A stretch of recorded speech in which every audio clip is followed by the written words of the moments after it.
Thank you, Jeannie, and folks, welcome to New York. Welcome to Game 3 of the 2001 American League Championship Series here at Yankee Stadium.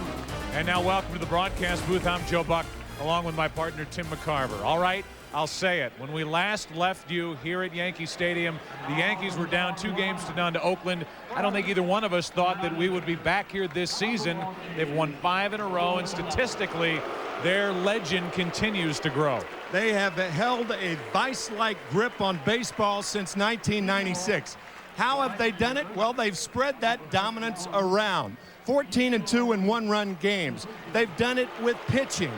They've done it with defense and enough hitting to get the jobs done. Let's talk about hitting. For the Seattle Mariners, they led Major League Baseball in just about every offensive category. Most importantly, runs scored. They've scored a total of 20 runs in 7 postseason games. They've got to hit. They've got to hit with men in scoring position. They've got to take the load off this pitching staff, which today is represented by the soft-tossing Jamie Moyer. They've got to get a good performance out of Jamie Moyer, who has been compared to Greg Maddux, in that, as Joe Torre says, when Greg Maddux gets in trouble, he goes softer.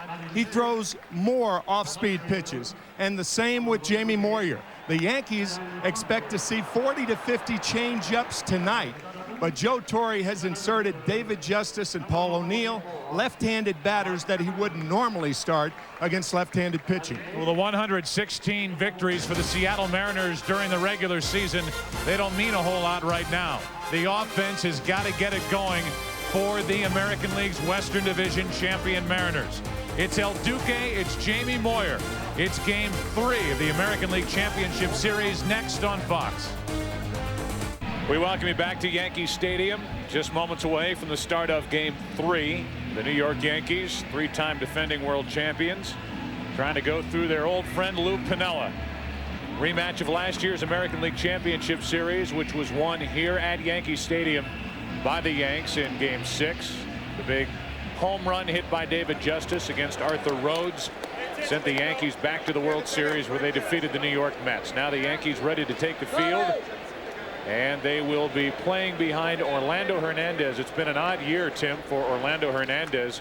Starting the year bothered with inflammation in that pitching elbow, then having surgery on that plant foot, that left foot, the second toe on the left foot, which required surgery. They didn't know what they were going to have coming down the stretch. He pitched, what, 4 shutout innings at final effort in Tampa Bay, and he was right back into El Duque form in Game 4 of the division series. That's what Joe Torre was sold on. As you look at Jamie Moyer, Seattle fans have been sold on him since acquiring him back in 1996. But Joe Torre sold on Hernandez since El Duque pitched that final game against Tampa Bay and jamming left-handed batters. Joe figuring that if he had enough stuff to get in on left-handers, he could pitch in the postseason. One successful outing thus far. Joe Torre's group from 96 through this season, 51-17 in the postseason with a 3.05 ERA. And Orlando Hernandez is taking his time getting out to work. And here's the starting lineup for the Seattle Mariners, brought to you by MasterCard.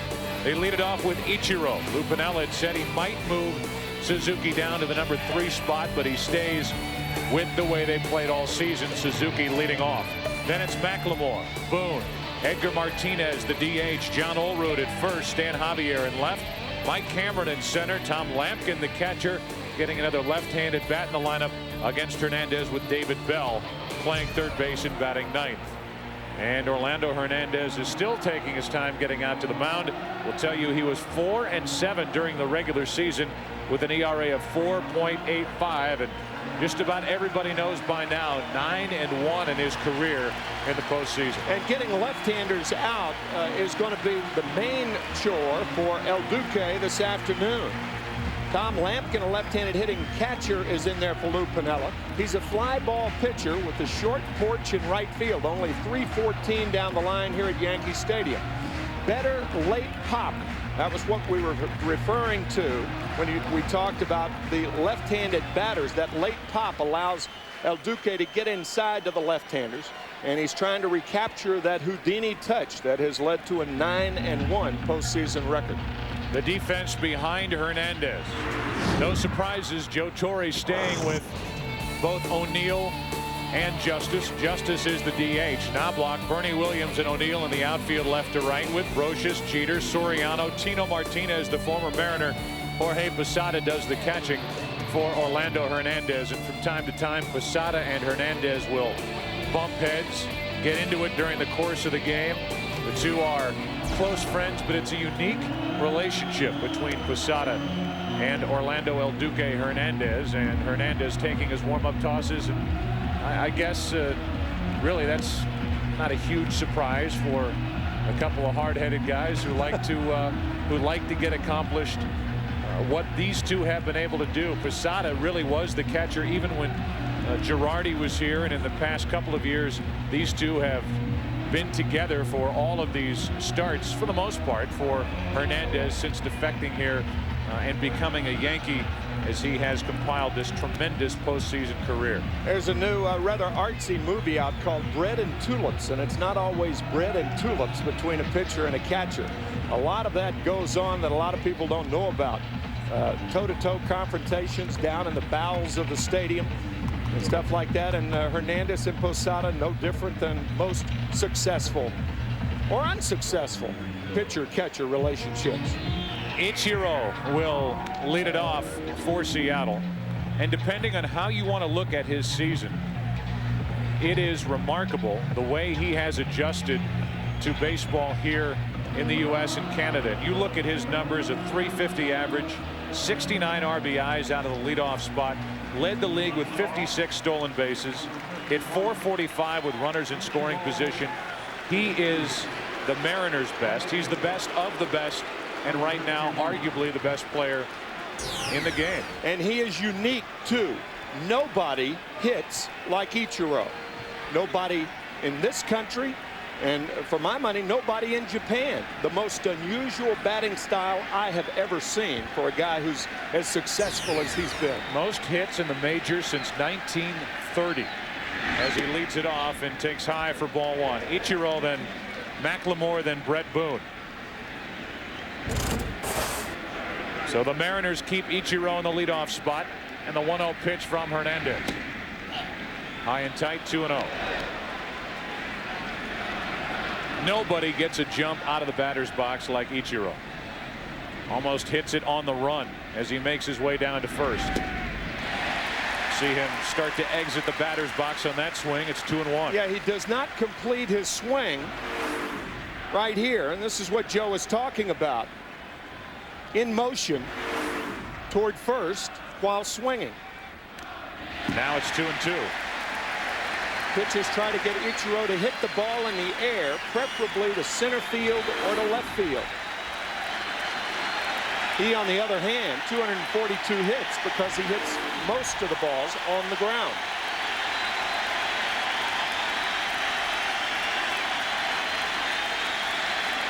Here's a 2-2. It'll stay that way.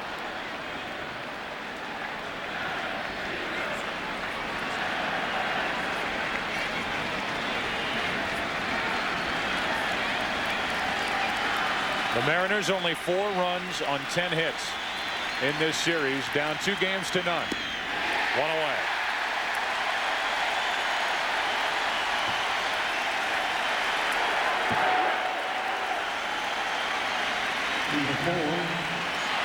All fastballs until this curve. Good rotation. And Ichiro swinging over the curveball. Fine pitch and a fine way of getting there by Hernandez and Posada.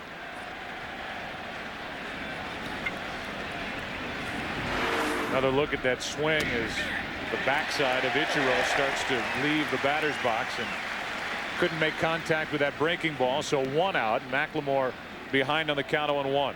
0 for 5 in this series and only 3 out of 23 in the postseason so far, and it's quickly 0-2.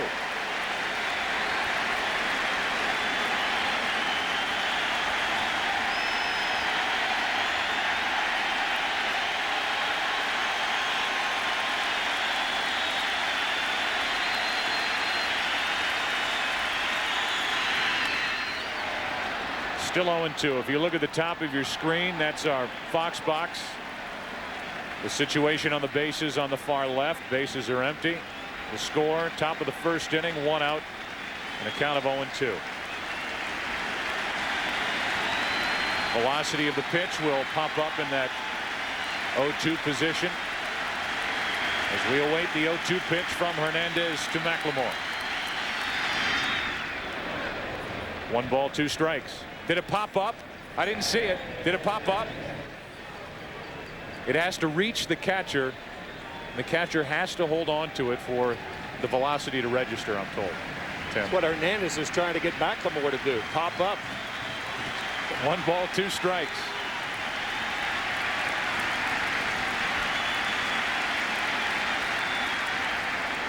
If there is one problem with the ballpark right now, it's left field. That's sun directly in Knobloch's eyes, as you can see. Very difficult for a left fielder for a couple of innings. Breaking ball misses. 2 balls, 2 strikes. So a late afternoon start. And it's Knobloch, the only one standing in the sun wearing a uniform right now. 2 balls, 2 strikes. 2 out.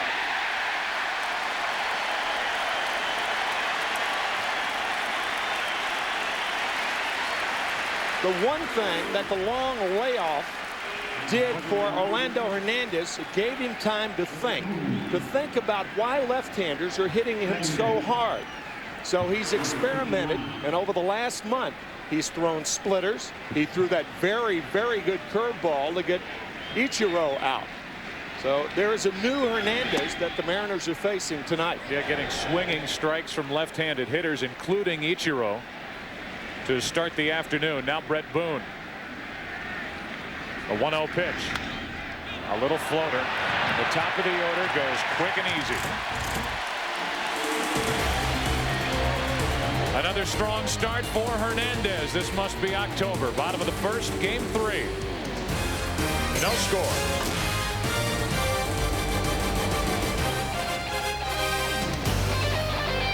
Jamie Moyer, so good in the division series, had to work in game 5, so he works in game 3 of the LCS. The starting lineup for the Yankees brought to you by MasterCard. Chuck Knobloch, Derek Jeter, David Justice, the DH. Then it's Bernie Williams, Tino Martinez, and Jorge Posada in the middle. Paul O'Neill in right field, Scott Brocious, and Alfonso Soriano batting 9th, playing second base. 38-year-old left-hander Jamie Moyer, the oldest pitcher to become a first-time 20-game winner during the regular season. His numbers microscopic, at least ERA-wise, in the division series against Cleveland. 2-0 with a 1.5 earned run average. And Chuck Knobloch, who was out of the lineup more than he was in it the second half of the season for the Yankees, got the chance to start at the beginning of the division series, and he has not let Joe Torre down. Ball 1 inside, hitting .367 this postseason, 5 out of 8 in this ALCS.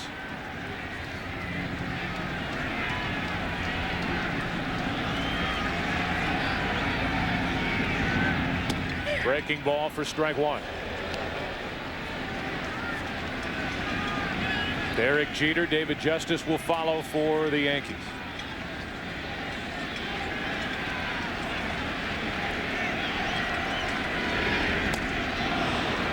That is a changeup. That was it.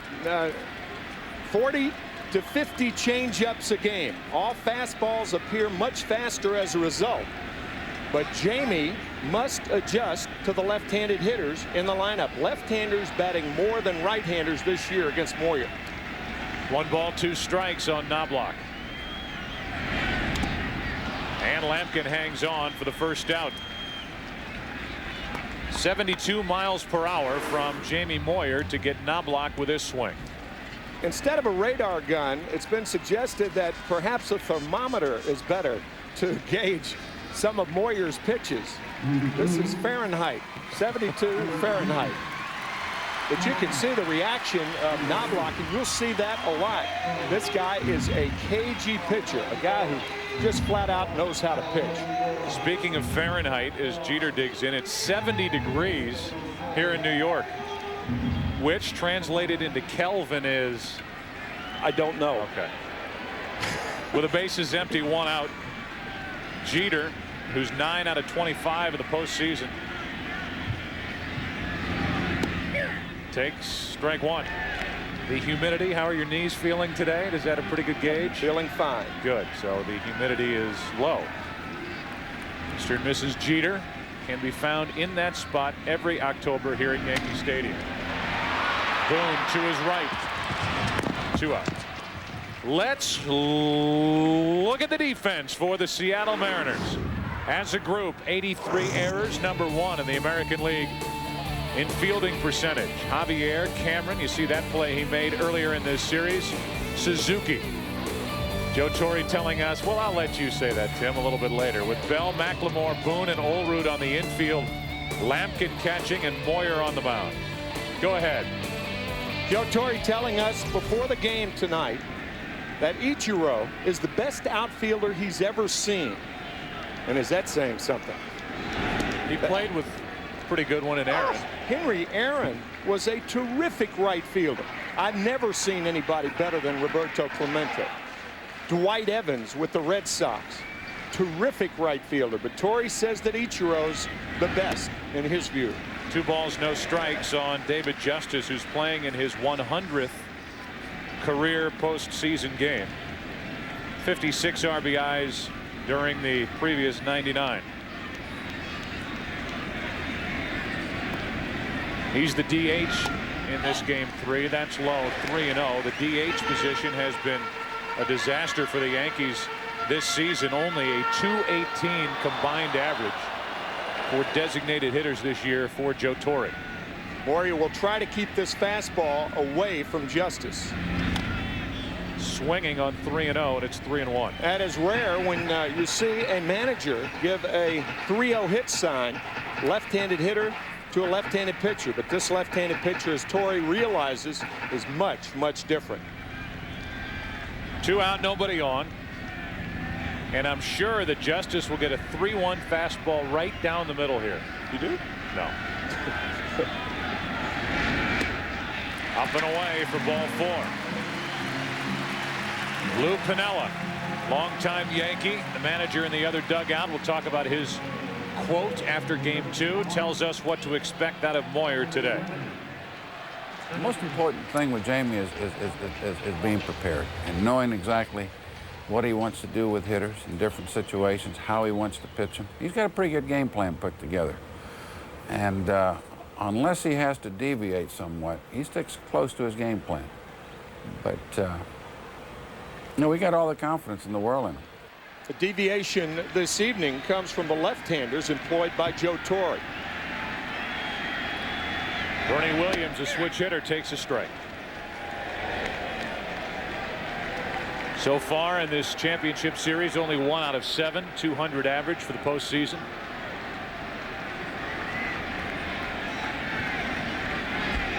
Runner at first, 2 out, no score, bottom of the first. On the inside corner, it's 0-2. Jamie Moyer 2-0 against the Yankees this year. Both wins coming in New York. 7-3 victory here and a 10-2 win. He beat Messina and Pettit this season. Matched up against Hernandez today, and that's ball 1 outside, 1-2. Looking at a guy in Jamie Moyer who came up with the Cubs in 1986, was with Texas in 89 and 90. The Cardinals in 91, where he was 0-5. He spent 1992 at AAA Toledo. Then his career picked back up with Baltimore, 7-1 with Boston in 96, and traded to Seattle for Darren Bragg. 6-2 the rest of that year, and 85-40 overall with the Mariners. 1-2 pitch. Instead, a check on Justice. You talk about all the great pitching performances over the last 5 to 10 years. Jamie Moyer has the best winning percentage since coming to Seattle, July 30th, 1996, with that 85-40 mark.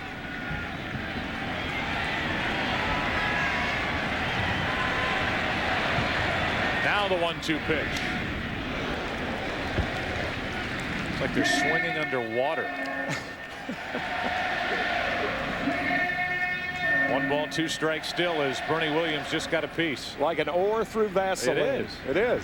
Well, that's a funny thing about Moyer. A lot of times you see balls hit that are similar to balls thrown.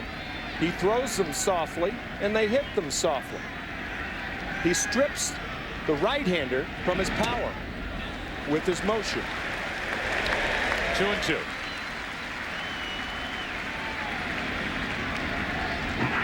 Major league hitters have to stay behind the ball, and what Moyer does with his motion, he makes it next to impossible to stay behind the ball because you commit with your body, you bring your hands forward, and that strips you of your power.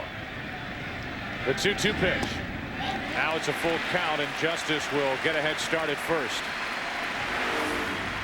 Might say, well, he rarely throws a fastball above 85. That was a fastball right there, 82 miles an hour.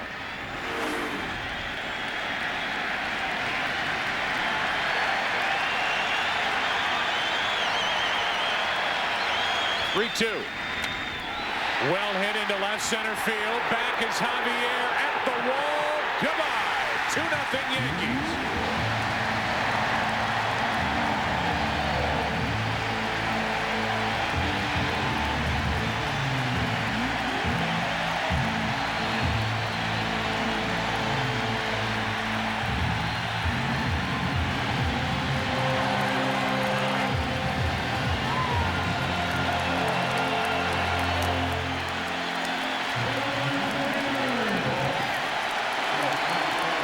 This is one hitter that was not stripped of his power.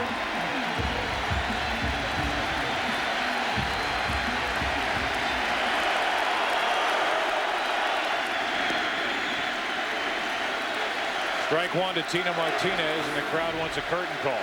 Bernie Williams, wait, behind the ball. Curtain call as Tino Martinez hits a two-hopper to Olerud, and the first inning is over. But not before the Yankees do it again.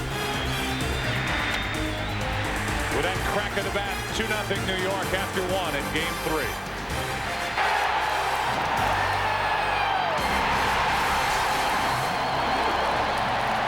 3. Well, for the first time in this postseason, the Yankees score in the first inning. It's 2-0 New York. Second inning, and Edgar Martinez, the DH, leans away from ball one up.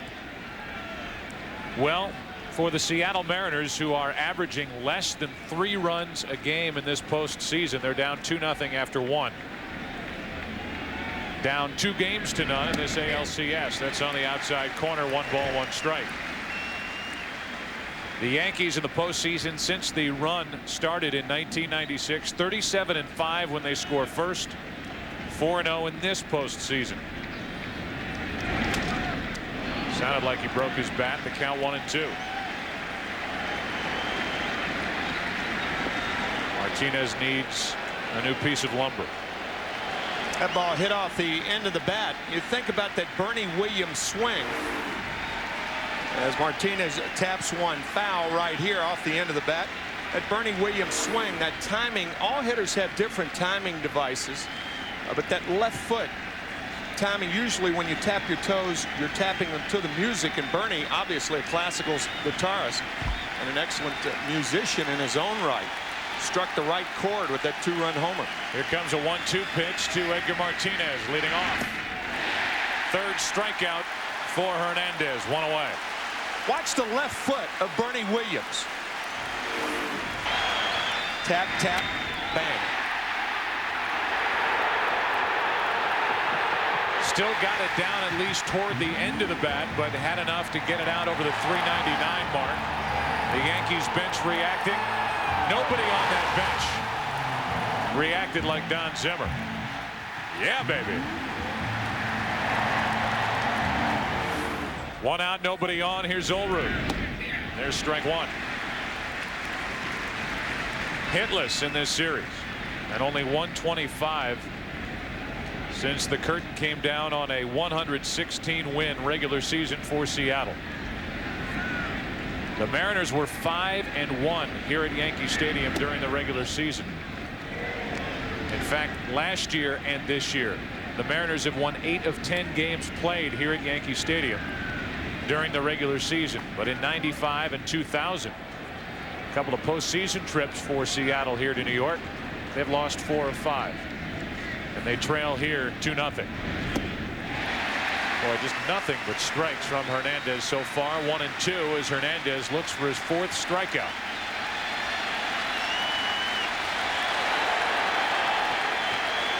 That statistic means little to the Mariners right now.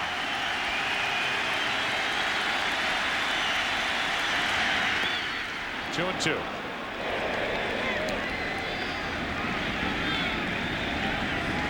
Hernandez, who missed 2 starts in April with inflammation in his right elbow,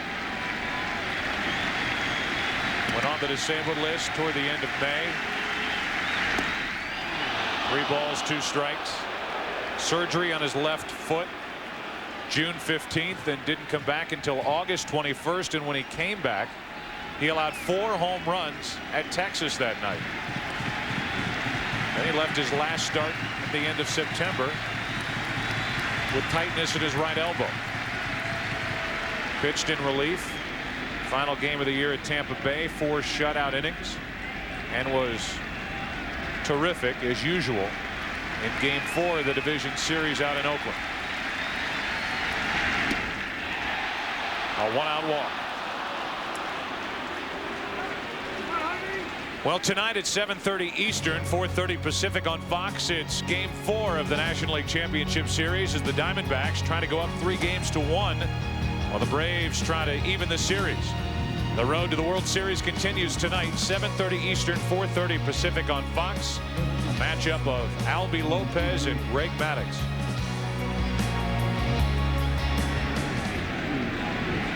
One on, one out for Stan Javier. Ball 1 high.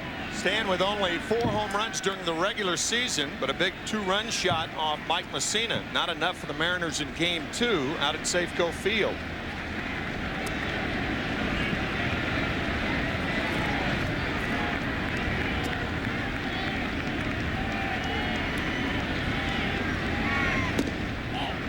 Two and 0. Tonight's starters in the NLCS, Albie Lopez, Greg Maddux. Lopez shut down Atlanta during the regular season. He gets the start tonight with the Diamondbacks up 2 games to 1. And then Arizona comes back with Randy Johnson in Game 5 tomorrow. Here's a 2-0. 2-1. Interested in Kevin Kennedy's remarks before the game about starting Randy Johnson. I guess Bob Brenly wants a well-rested Randy Johnson, particularly when he's up 2 games to 1. But Johnson and Schilling present a very formidable tandem here in the postseason. Schilling has been unbelievable, and Johnson with a 2-0 shutout against Atlanta in Game 1. 2-1 to Javier. Good breaking ball for strike 2. Curt Schilling has gone from being one of the best pitchers in the National League to just unhittable. 2 runs in 27 innings in postseason.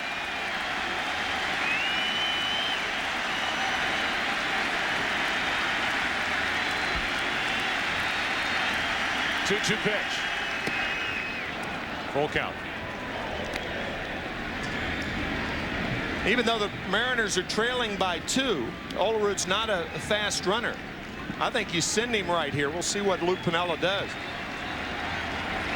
Left-handed hitters put the bat on Hernandez. John, not a fast runner, however, by any means. The Mariners, I'm sure, will jump at whatever opportunity they can get to get something going offensively, get some kind of action happening on the bases. Right. See if he goes. He's running. Javier, ground ball to second, and by starting the runner, the Mariners avoid the inning-ending double play. Runner at second, 2 out. That'll bring in Mike Cameron, who back on August 19th drove home 8 runs in a game here at Yankee Stadium. 4 for 4. Grand slam, 3-run homer, and a sac fly not pictured in this highlight package. The Mariners won the game 10-2 behind Jamie Moyer. That was the last game that Mike played in this ballpark. So good memories going into game 3 of the ALCS. A good low ball hitter. Did strike out 155 times this season.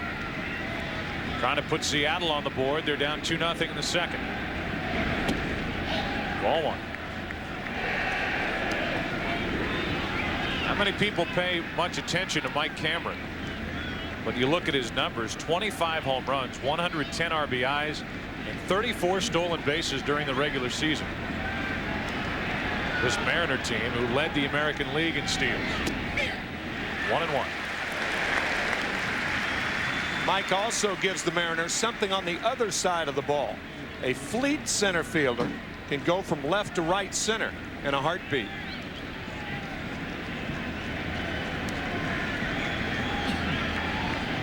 Runner at second, 2 out. 2 balls and a strike with Lampkin waiting on deck. So Dan Wilson, at least at the start, sitting this one out. Lou Piniella wanted to get another left-handed batter in his lineup against Hernandez. Andy Pettitte, the starter and winner of game 1. Here's a 2-1. Tried to start his swing, couldn't. 2 balls, 2 strikes. He threw the 2-1 breaking ball to Javier for a strike, and now the 2-1 breaking ball to Cameron for a strike.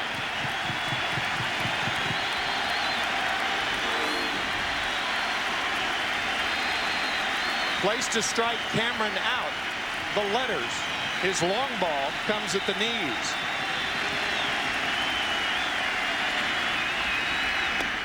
Inning over.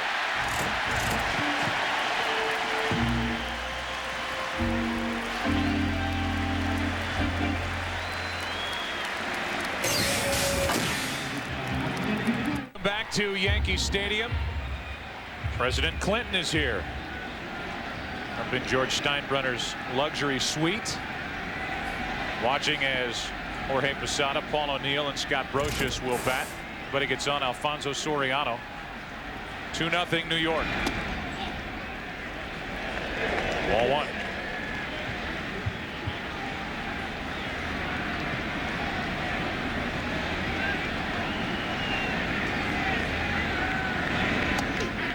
Change up for strike one. 1 ball, 1 strike on Posada, who has 1 hit in this series, but 9 in the postseason.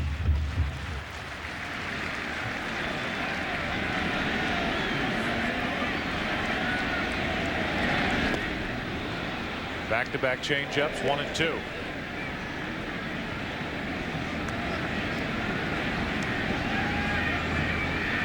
So the Mariners down 2-0, pinning their hopes here in game 3 on a guy who isn't going to break 86 on the radar gun. We're happy to have him out on the mound as that misses high. 2 balls, 2 strikes. That gives you an idea. Jamie Moyer with 3 straight changeups to Posada. Jamie, a pitcher who says that he tries to force contact. Unfortunately for him and the Mariners. Unfortunately for him and the Mariners, that was true with Williams at the plate on a 3-2 pitch. Yeah, he forced contact for a long ball. Joe Torre tells us about his right fielder, Paul O'Neill. Paul O'Neill is a very deep person and really cares a great deal about what he does. He has a lot of pride in what he does, and anytime something bad happens to Paul O'Neill, he never blames anybody for it. It's always his responsibility, and I always admire that. Joe Torre also telling us that when he first got here for his first season in 1996, he was told by some who had been here before him that Paul O'Neill was a selfish player. The only selfish aspect of Paul O'Neill that I see is that he wants to get a hit every time up. Otherwise, he's been a model citizen for the Yankees and is part of that clubhouse which really polices itself. Joe Torre doesn't really step foot very often into the main part of the Yankee clubhouse. Rarely. 1 ball, 1 strike. He sits in his office, which is off to the side. He deals with the media. He handles situations that don't have to do with anything going on with these specific players or what they're doing away from the field. He does his job. He handles his boss, George Steinbrenner, extremely well. And guys like Derek Jeter, Bernie Williams, Paul O'Neill take care of what has to happen in that clubhouse. And it's been that way since Joe Torre got here in 1996.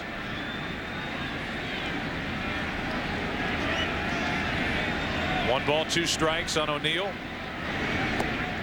2-2.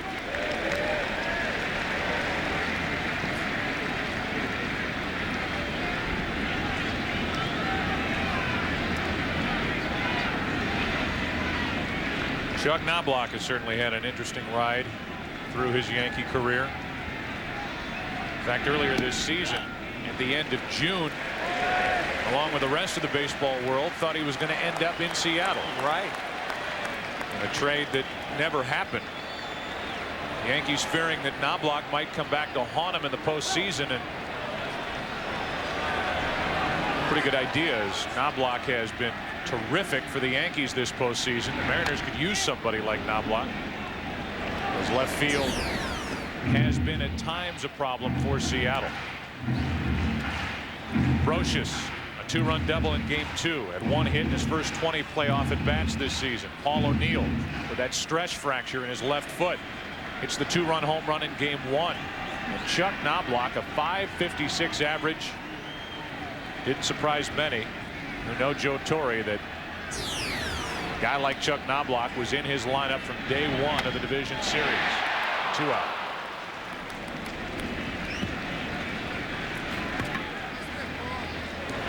You can see with this swing, watch O'Neill commit with the body and then the swing. He hit it on the good part of the bat, but that's again an idea about how Moyer strips a hitter of his power with all those changeups. So 2 out, bases empty, and Scott Brocious stands in. The one he hit was that 2-run double in Game 2. Strike 1. The Yankees have 2 questions. Do we sign Tino Martinez? Do we sign Scott Brocious? It'll be interesting to see what happens to the corners of the Yankee infield after this season.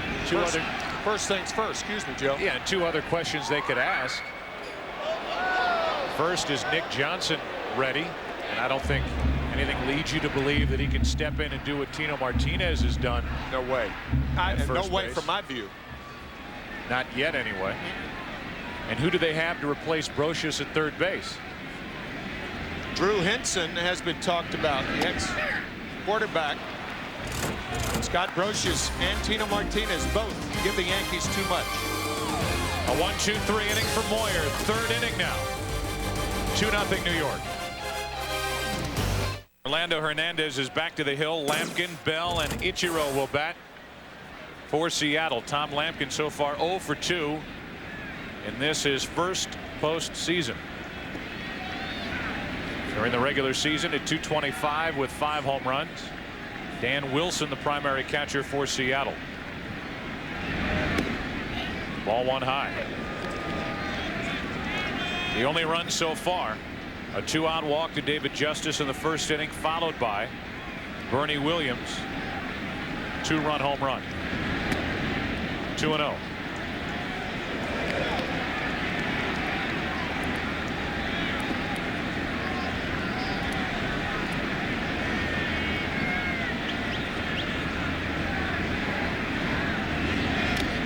Two and 1.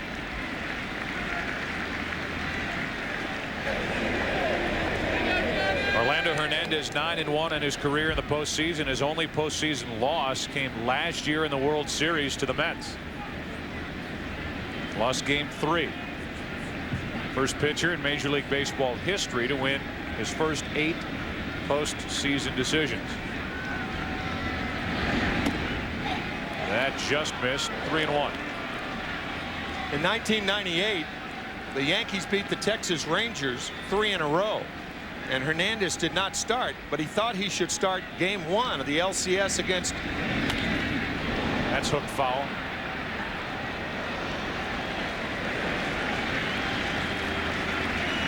In the LCS, he thought he should pitch game 1. Well, he didn't, and he was upset. He ended up pitching game 4 against the Cleveland Indians, and that turned into being the most important game in that series. That tied the LCS at 2 games apiece.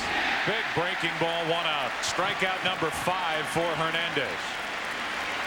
Leadoff man is gone, and tomorrow it's a Fox NFL Sunday doubleheader beginning with America's #1 pregame show.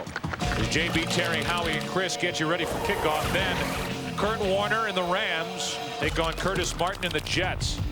Brett Favre and the Packers take on Randy Moss and the Vikings in a key NFC Central matchup. Or other regional action. Coverage begins at noon Eastern, 9 a.m. Pacific, right here on Fox tomorrow. And then it's baseball tomorrow night. David Bell takes ball 1. It'll be game 4 of this series and game 5 of the National League Championship Series tomorrow night on Fox. Simultaneously. 1 ball, 1 strike. Fox and Fox Sports Net will bring you wherever you are LCS play tomorrow night. Your choice. Mariners, Yankees, Diamondbacks, Braves. Bell is jammed and he grounds to Jeter. 2 out. Joe alluded to that unusual style of Ichiro Suzuki in the first inning. His swinging strikes went like this. You can see how he's moving toward first base. And a great overhead shot right here. Watch the left foot. He almost squares up with Hernandez. That is a very, very unusual style for the Rookie of the Year. Really no doubt about it. And maybe the MVP of the American League. Well, I said before the game started we had that little delay that he may be the best player in baseball right now. And when you think about it, who's better? That's foul. That's Brocious. Good effort. 1 ball, 1 strike. Alex Rodriguez of the Texas Rangers, the kind of year he put together this year, the kind of career he's had at the start between Seattle and Texas now. But Ichiro, with what he does in the outfield defensively, what he does at the top of this lineup, the speed factor and how he sets up this tremendous Seattle offense, at least during the regular season, you could make the case that he's the best player in the game. I don't personally think that. I think Alex Rodriguez is the best because of the position he plays defensively. He can do so many things, and the power. Up the middle, a 2-out hit. But Ichiro right there, Hernandez trying to get him to hit the ball in the air, but he gets on top of the fastball. Talking about the skills. He can bunt, he can run, he can flat out hit.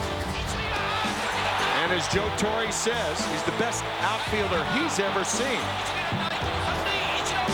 That play happened the first week of the season, serving notice to the American League. Don't run on me. And really nobody did run on him after that. That's right. Here is McLemore. He struck out his first time up. Tying run at the plate for Seattle. And a check on the runner Ichiro, who has stolen 1 base in the postseason. The Mariners, no stolen bases in the ALCS. During the regular season, stole 174 to lead the American League. I think Lou Piniella tells Ichiro, choose your pitch. Run at will. He stole 56 during the regular season. Ball 1 to McLemore.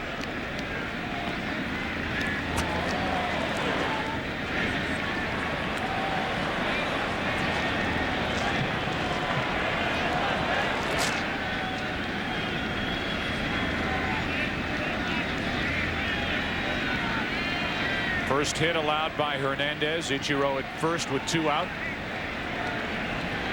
Big lead, and he draws a throw. Well, that is a big lead. And back comfortably. When you get back that comfortably, that's what Joe was talking about. That's a good size lead right there. When you don't have the cutout that they have on artificial surface, a lot of times you can't determine how good the lead is. But when you get back that easily, you can take another half a step or so. 80 50% in attempts during the regular season.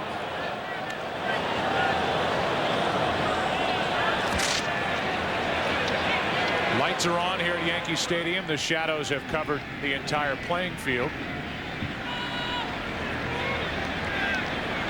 Here's a 1-0 to McLemore. Ball and a strike.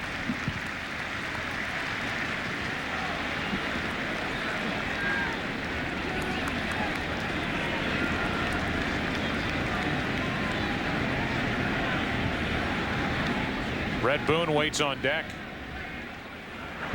Mariners wondering if the clock struck midnight at the end of a Cinderella season for Brett Boone,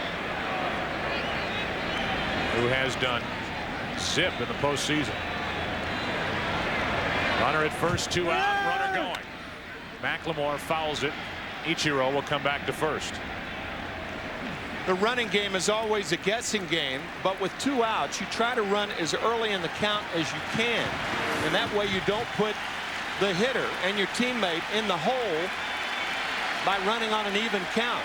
He's running 1-1, and now with McLemore fouling it off, it's a ball and 2 strikes. So McLemore, for the most part, becoming a defensive hitter.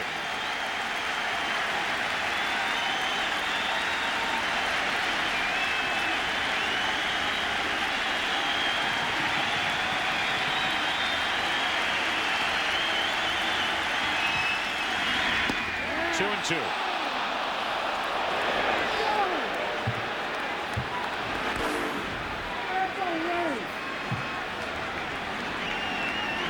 Clearly outside.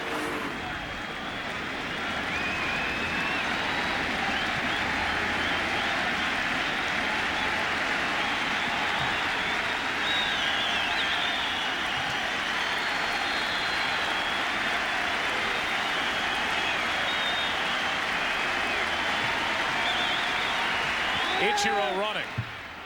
Ball 3 misses to McLemore, and Ichiro steals second standing up. Ooh, take it easy. I didn't do anything. I think Ichiro was saying that Derek Jeter acted perhaps like a throw was on the way. Jeter saying, no, I didn't. I did nothing there. There's a microphone in the second base bag, so that's how you could pick up some of the conversation between Ichiro and Jeter. Now it's runner at second with 2 out. And McLemore, with a hit, could put Seattle on the board. They trailed 2-0 in game 3 and in this ALCS.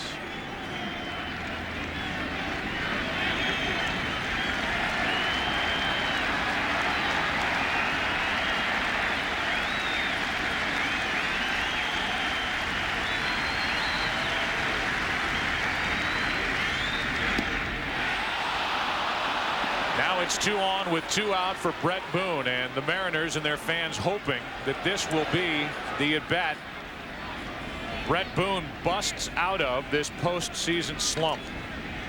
No home runs, no RBIs, and an average of 138 after literally the best regular season put together by a second baseman in American League history, production-wise, with 37 home runs and 141 RBIs and an average of 331. 2 on, 2 out. And a pop-up into right field, easy for O'Neill. And Boone has missed again. A hit, a walk, 2 left, 3 on the day. Yankees batting the third, up by 2. Alfonso Soriano has 6 hits in his first postseason with the Yankees, 6 out of 26. 2 out of 8 in this series, and he leads it off, the number 9 hitter. With Knobloch and Jeter to follow, 3rd inning, 2-0 Yankees. Ball 1. For a right-handed batter against Jamie Moyer, what young hitters in particular are encouraged to do is look away. By looking away, it keeps you back. Right there. That's where Jamie Moyer is going to try to get right-handers out. Right in this area, right there. You got to realize that you're quick enough to handle the pitch inside. That is inside and on the corner, according to the home plate umpire Gary Cederstrom. 2-1.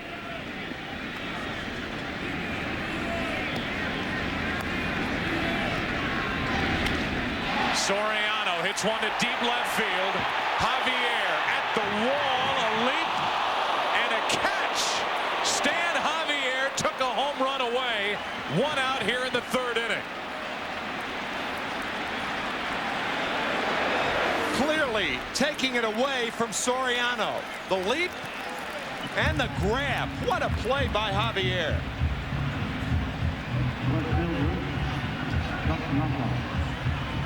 Man. How often do you see an outfielder get into that position, miss time his jump? Javier went up and caught that way over the wall. What a play. Robbed that guy behind him wearing the Yankee jersey of a souvenir. Ball 1 to Knobloch. What a play that was by Stan Javier. Soriano hit 18 home runs during the regular season. Came close to his first in the postseason. 1 ball, 1 strike. How many people were thinking, okay, I'm going to come home with a souvenir, especially that guy, and Javier took it away. Here's a 1-1. 1 ball, 2 strikes. No laughing matter for Soriano.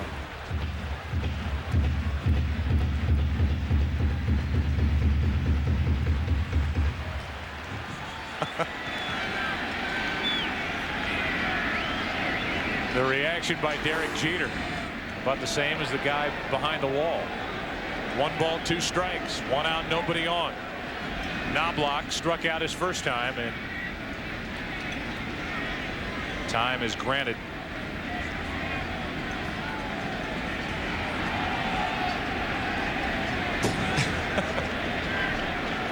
Come on. Oh, so close. Here's a 1-2 to Knobloch.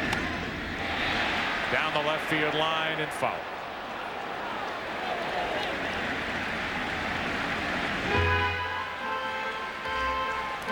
Well, a defensive play by Stan Javier to take a run off the board for the Yankees. Seattle in the 4th inning will have Martinez, Olerud, and Javier as they try to get it going. Got 2 on with a hit and a walk in the top of this 3rd, but Boone flied out to right. And with a score 2-0 in the bottom of the 3rd, it's a 1 ball, 2 strike count with 1 out on Chuck Knobloch. Started this series 5 out of 8 while in Seattle. That's foul.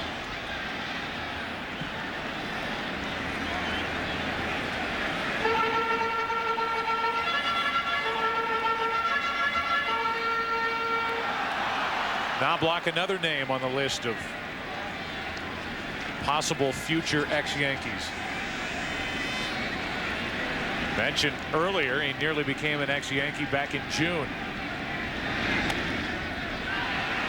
But showing and proving his worth here in this postseason as Joe Torre stuck with him. And really, by Torre's own admission, the Yankee lineup works best with Knobloch in the top spot as opposed to Jeter, who Torre would hit 2nd, 3rd, 4th, 5th, whatever.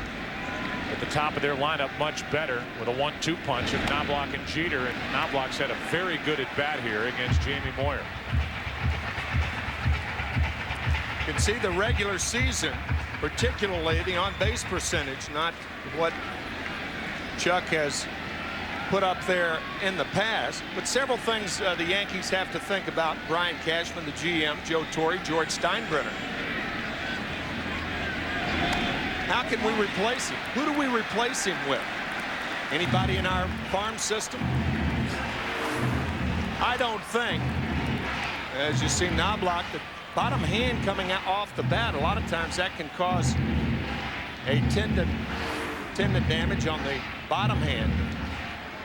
But right now, from their farm system, I don't think the Yankees can replace Scott Brosius, Tino Martinez, or Chuck Knobloch. Let me ask you a question. Sure. As Lampkin goes out to talk to Moyer, we've seen one foul ball after another. A typical Chuck Knobloch at bat when he's swinging the bat well.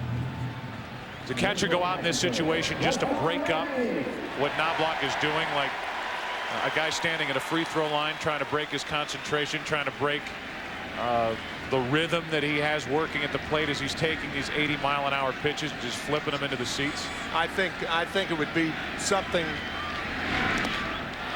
I think that's what he told him. Make sure you strike him out on this next pitch. Make sure you strike him out with this next pitch. A 9-pitch at bat, and on the 9th pitch, a foul tip hung on to by Lampkin. So no, you're not buying that? No, Okay. no. There's Brian Cashman, the GM of the Yankees. I think most catchers go out to tell a pitcher something specifically about what a pitcher should do. You try to ignore the hitter. Steve Carlton used to talk about how pitching to a catcher is like playing a game of elevated catch. You don't pay any attention to the hitter. He's just an impediment. There's a pretty good impediment standing at the plate. Derek Jeter, who takes a ball outside. But if you throw to the hitter instead of to the catcher, you have a chance of having the action of the pitch stop. That's why pitchers talk about throwing to their receiver. Jeter pops it up into right. Ichiro near the track. And the inning is over. Well, at least I have something to talk to Tom Lampkin about after the game. There's the guy who thought he was going to get a souvenir, and here's the guy who made the catch, Javier. This kept it 2-0 as we go through 3. Looking back to New York, we go to the 4th inning. Edgar Martinez will try to get something started for Seattle, trailing 2-0. It'll be Martinez, then Olrud, then Javier, the 4, 5, and 6 hitters, and on a breaking ball, that's strike 1. Watch Edgar Martinez on the right. Watch the left foot. The toe tapping is the same. The result, however, different. Bernie Williams with a home run. That was a foul ball. Edgar Martinez, but that was eerily the same. That little tapping twice with the left foot. Tap, tap. And a 1-ball, 1-strike count. One more time. Watch the left feet. Tap, tap, swing.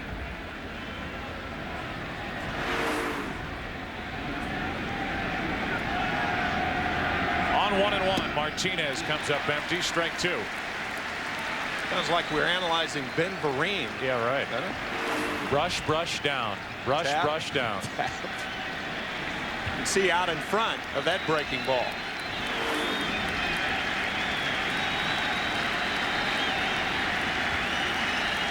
Now the 1-2. And Martinez fouls it off to the right. Edgar Martinez hit .306 during the regular season, knocked home 116 runs.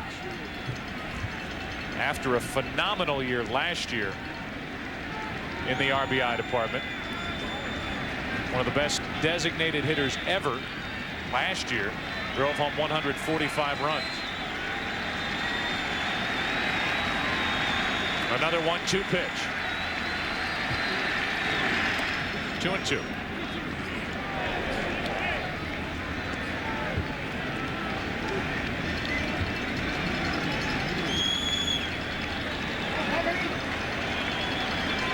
Roger Clemens scheduled to pitch in Game 4 tomorrow night.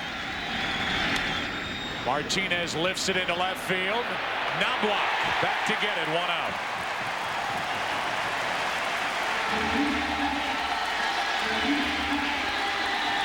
Thing almost took off. Yeah, I think Knobloch talking to Bernie Williams right there. That ball fooled him. And it did take off, Joe. So 1 out.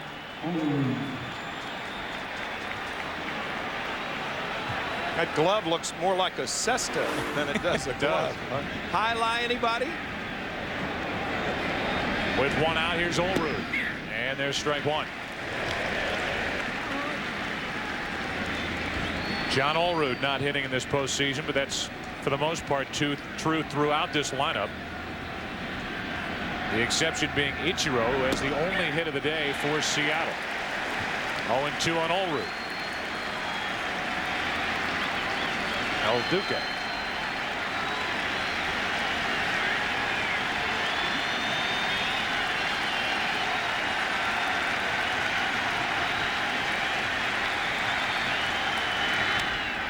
That's foul. That's a mistake by Orlando Hernandez, too. A lot of times pitchers become impatient. They try to get a hitter out too quickly instead of teasing the good hitters. And Olerud is a very good hitter.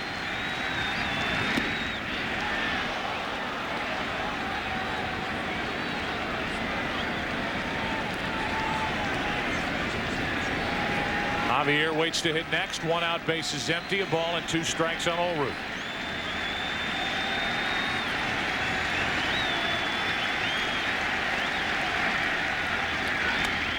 Another foul. What do John Olerud and Joe Torre have in common? John Olerud led the American League with a .363 average in 1993, and Joe Torre led the National League and was the MVP with a .363 average in 1971, and neither could run.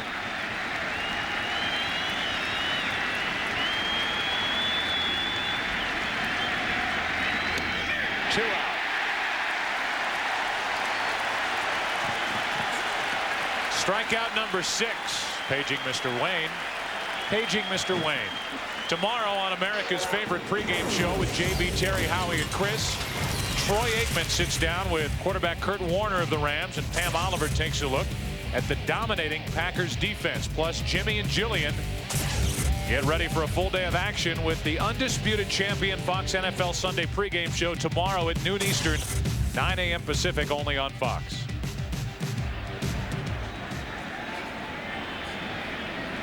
With 2 out, nobody on, Javier shows bunt, takes a ball. So Stan Javier with the 2-run homer in game 2. Driving in 2 for the Mariners and saving 1 here tonight. The 1-0. Wild swing by Javier. 1 ball, 1 strike.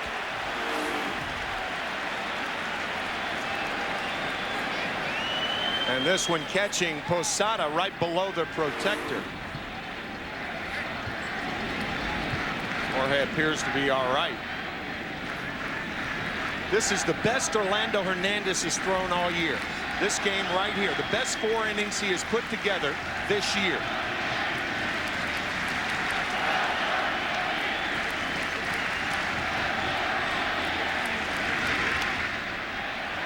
One ball, 2 strikes. You and I did a game of between the Yankees and the Red Sox at Fenway Park. 1st of September, and Hernandez pitched well, but you weren't convinced at that point. But now he's getting in and breaking bats, as Joe Torre says. With 2 out, Javier fights it off. A lot of times foul balls by the hitters are indicative of how a pitcher is throwing. And you notice how many foul balls are fouled off the other way, with Javier 2 in a row fouled off down the left field line.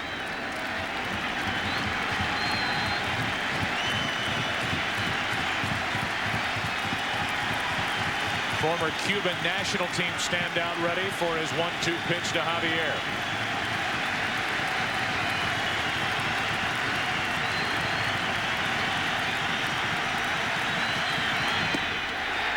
Two and 2.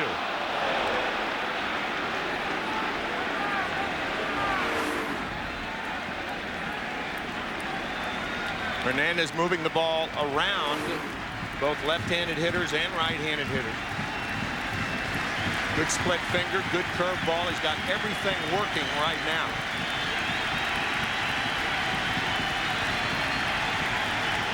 Since that September 1st start that we talked about in Boston, Hernandez, including the postseason, is 5-1 with an ERA of 2.90. So far, he's allowed no runs on 1 hit.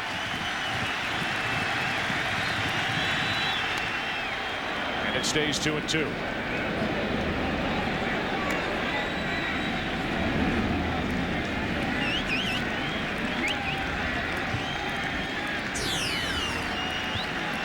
In his career from September through the playoffs, 36 games and a record of 21-7 with an ERA of basically 3.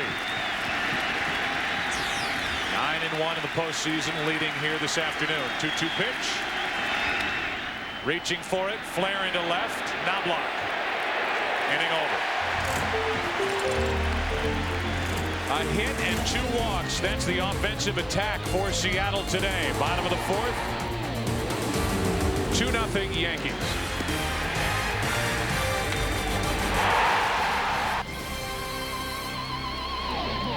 Bottom of the 4th inning, the DH, David Justice, then Bernie Williams and Tino Martinez will bat for the Yankees, who lead it by 2 against Jamie Moyer. Justice walked with 2 outs back in the 1st inning and scored on the home run hit by Bernie Williams. Strike 1 as Justice was reaching for that pitch. The home run by Bernie Williams, by the way, still the only hit for the Yankees in this game. We've had a total of 2 hits.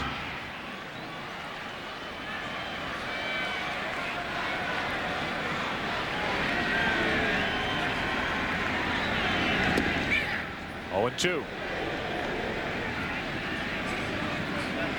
For David Justice, this is his 100th postseason game. Even though he's only carrying a .220 mark in the postseason, he does have 56 RBIs. Of course, a chance of playing a lot of postseason games now with the 3-tiered playoff system. Each team has to win 11 to win it all. 1 ball, 2 strikes.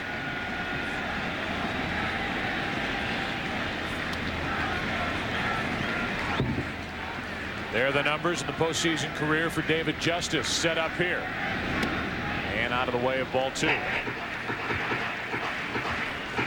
Prior to 1969, Major League teams only used to have to play a maximum of 7 games in the postseason. Now it's a maximum of 19 games. Same pitch, and Justice almost walked into it. 3-2.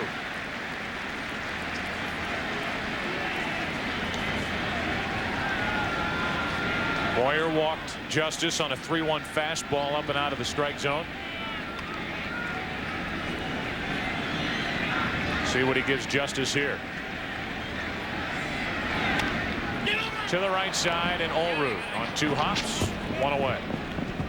You go back to that home run by Bernie Williams back in the 1st inning, and it was a typical Yankees at bat. And then Williams fell behind 0-2, worked the count full, and then took a pitch down and away and hit it up and away over the fence in left center.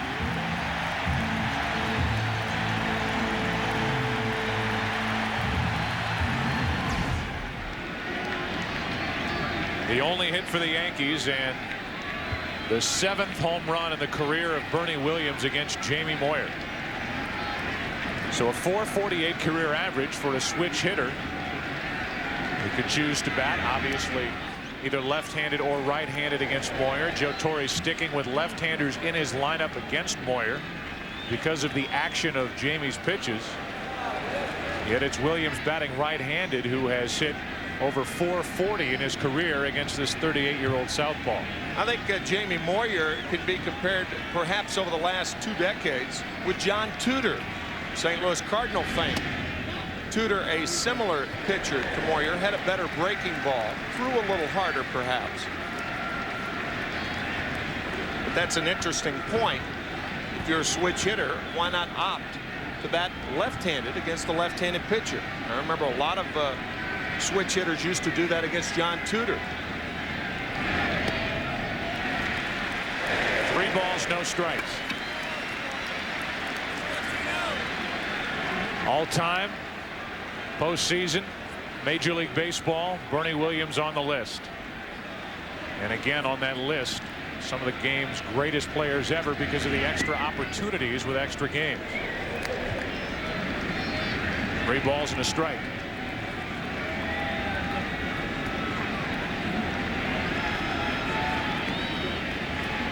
After Williams, it's Tino Martinez. We're in the bottom of the 4th, 2-0 Yankees. It was 3-0, now it's 3-2.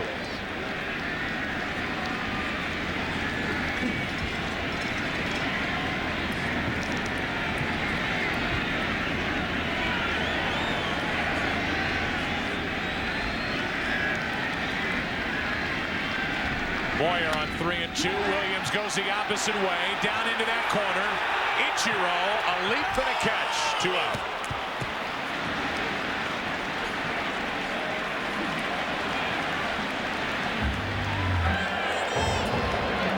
You saw the lead by Stan Javier. That fan came close to interfering. Had Ichiro dropped that ball, it could very well have been fan interference. That is actually Jeffrey Mayer. That's him. 5 years older, right. He's 17 now.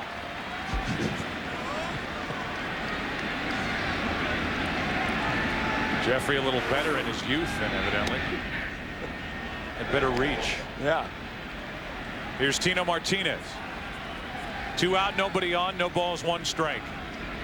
At some point in the future, some future generation will know nothing of Jeffrey Mayer, but until then, every fly ball hit to right brings up his image and name. It's still 2-0 Yankees. We'll be back after this from your local Fox station. At war. We will not falter, and we will not fail. For continuing coverage of America at War, stay with Fox 5 News.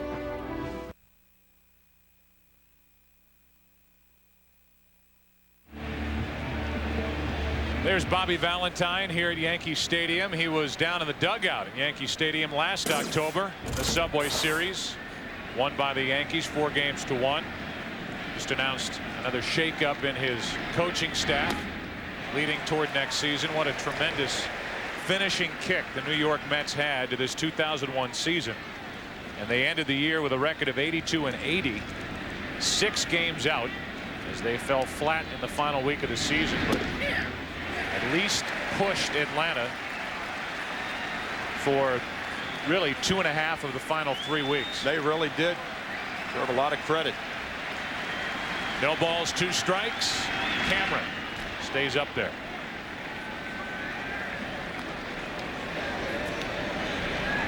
Tom Lampkin will follow, and then David Bell. Bottom 3 in the order for the Mariners, who have only the 1 hit. Ichiro with 2 outs back in the 3rd inning. That's all against Hernandez. 2 walks.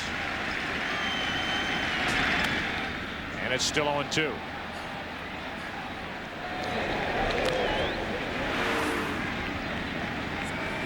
Another mistake by Hernandez, but so far he is throwing hard enough where his mistakes have not hurt him. So another 0-2 opportunity for Hernandez, who has struck out 6. 1 ball, 2 strikes.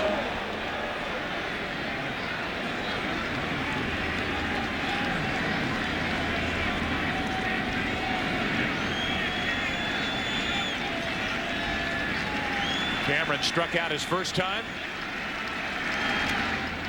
He's got a piece there, and he's in a battle waiting for another mistake from Hernandez.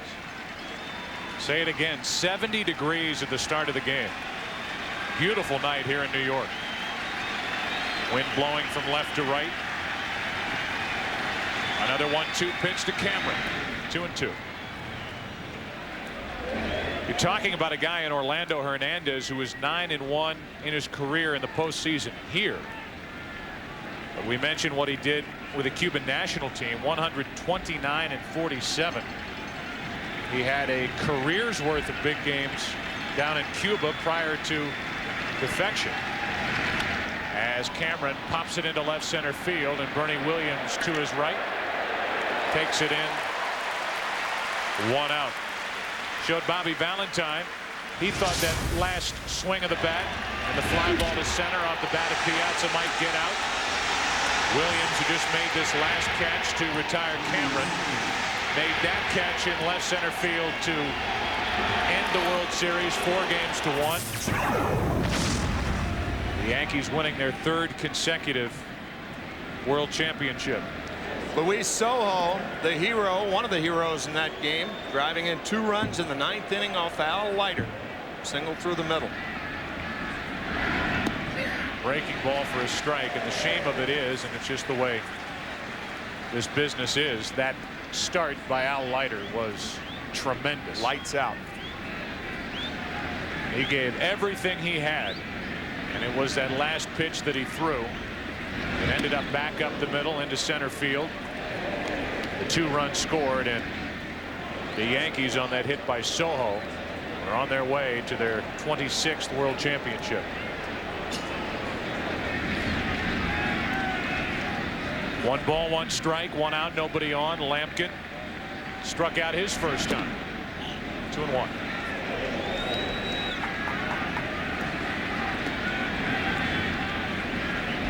David Bell waits to hit next.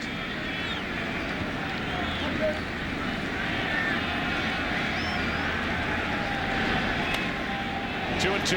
Lou Piniella's comments after game 2, telling the Seattle fans that we will be back for game 6.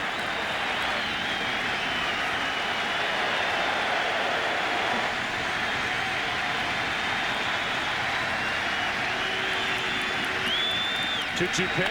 Lampkin, base hit into center field. That pitch was up. Lampkin went up to get it, and he has the second hit of the afternoon and evening for Seattle. Tomorrow night, it's viewer's choice which game you want to watch. Right here on Fox, you will get 1 game. The other game will be on your Fox Sports Net cable channel. So you get 2 for 1 tomorrow night. Mariners Yankees game 4. Diamondbacks Braves game 5. 7:30 Eastern, 4:30 Pacific. Big night of baseball tomorrow night. Check local listings for the game and channel in your area, but you will get both. Now 1 on 1 out for David Bell, who hit 15 home runs during the regular season, tying run at the plate. And a strike. Walk around Manhattan, you hear a lot of baseball fans talking about Piniella's comments. They used to love Lou's comments when he was such a vital part of this organization for almost 2 decades, 70s and 80s. And now, of course, he's wearing a different uniform. Well, the quote definitely grabbed the back page. Oh, yeah. He knew it would, too. Yeah, obviously. that's why he said it. Exactly. I mean, to anybody, either one of these 2 teams, really was no big deal. No. It was to be expected out of Lou Piniella, who had an 11-year playing career with the Yankees from 74 to 84. And played in 4 World Series for the Yankees, 1977 and 78. He hit in all 6 games of that 78 World Series. Then managed here, 86, 87, 88.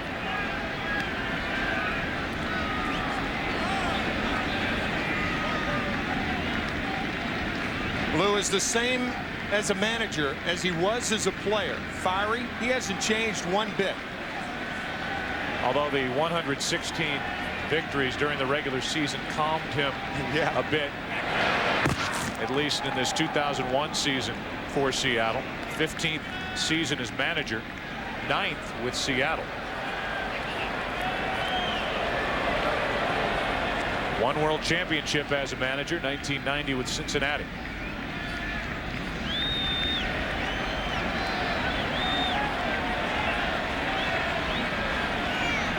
One ball, 1 strike on David Bell. 1 on, 1 out, 2-0 New York, 5th inning. On the inside corner, 1-2. I think New Yorkers, perhaps more than any other crowd, as far as players that have played there before, understand Lou Piniella as a manager and appreciate what he did for the Yankees, what he's doing for the Mariners, as much as any crowd can appreciate a guy coming back into a town.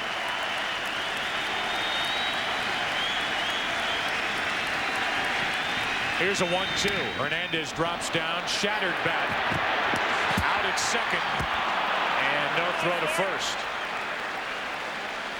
Lampkin bothered Soriano enough. He could not get the throw away. 1 on, 2 out. Back to the top of the order.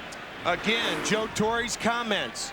Hernandez is breaking bats. This is the 4th bat of the night. El Duque is broken. Throw a little bit to the first base side, but the ball not hit well enough to get 2 anyway. Soriano cannot get it out of his glove, but this is a real jam shot right here.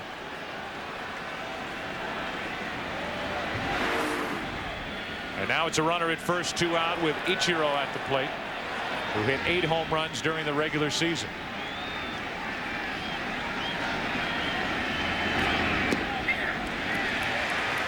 Just caught the outside corner, 0-1. It took $13 million from Seattle just to have the opportunity to negotiate with Ichiro, and a $14+ million contract to put him in a Seattle uniform. He had been with the Mariners in spring training before. He showed up this season. In the early part of spring training, kept going up the middle and peppering the opposite side of the field with line drives, and Lou Piniella said, "Hey, can you pull the ball?" "Oh yeah, no problem," and just started yanking one pitch after another in the following Cactus League games.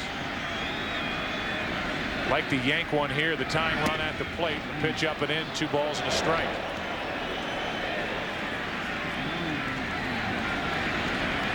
McLemore waiting to hit next. Ichiro with remarkable bat control. Everybody knows that, but very strong hands. You have to have strong hands to hit the way he does.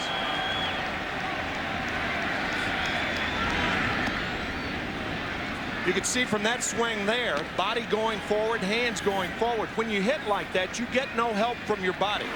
It's your hands. Watch the body come forward on the front foot, and he holds off the breaking ball. So now the count's 3-1. And staying away, Ichiro draws a walk. So now the tying runs are on for Seattle. 95 pitches already from Hernandez with 2 outs in the top of the 5th. 3rd walk, and it's McLemore with 2 on and 2 out. Joe kidding us, Joe Torre kidding us before the game, saying, hey, Orlando Hernandez can throw 120, 130 pitches perhaps. And after all, he took 3 months off in the middle of the summer, kidding El Duque. McLemore took ball 1. The opponents of the Yankees so far in this postseason, Oakland and Seattle, a combined 4 out of 55 with runners in scoring position. The Mariners 0 for 12, including 0 for 2 in this game 3. An opportunity for McLemore as he takes ball 2, 2-0, and Posada wants to go talk. And now Mel Stottlemyre will join the meeting.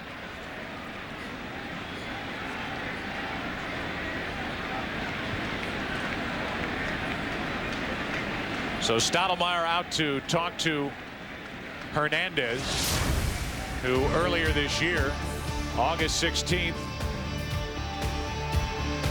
was pitching in the minor leagues, trying to rehab not only his arm but that left foot.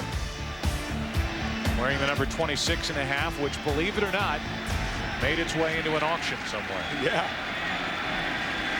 Pitching for Class A Staten Island. That was his 3rd and final rehab start. And we mentioned what happened on the 21st of August when he came back, activated, gave up 4 home runs that night in Texas.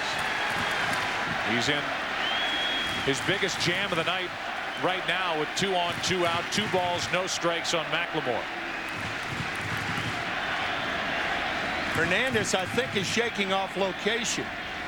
You have to keep the ball away when you're behind in the count. Posada will sit away right now. And McLemore fouls it out of play. When a pitcher falls behind a hitter, generally speaking, it's good policy to stay away from it.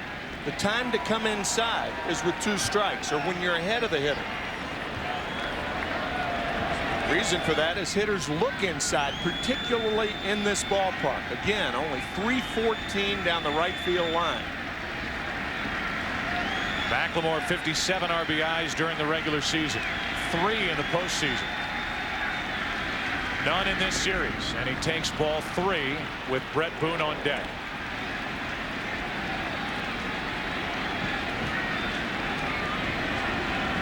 Obviously a spot where Hernandez has to come into McLemore who is 0 for 6 in this series.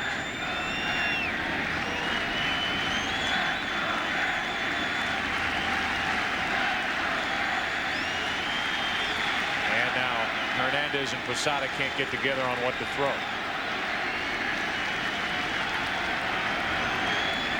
A catcher with a runner on at second base gives a sequence of signs. That's why when a pitcher shakes it off, he's got to go back through the sequence. 3-1 pitch to McLemore. A breaking ball on 3-1, and the bases are loaded with 2 out. Interesting selection, 4th walk. 2 in a row, and the bases are loaded for Brett Boone, and yet another opportunity for Boone to do some damage. Joe, we did a game the other night that Tommy Glavine started for the Atlanta Braves. He'll be starting tomorrow for Atlanta. And Tommy's line about never give in. He was the winning pitcher for the Braves. But Orlando Hernandez is a different type pitcher. There comes a time when you have to challenge the 1 and 2 hitters. He has not done that. And now yet another chance for Brett Boone. Bases loaded with 2 out. 2-0 Yankees in the 5th inning. Ball 1. Boone went after the first pitch in his last at bat with 2 on 2 out and flying to shallow right.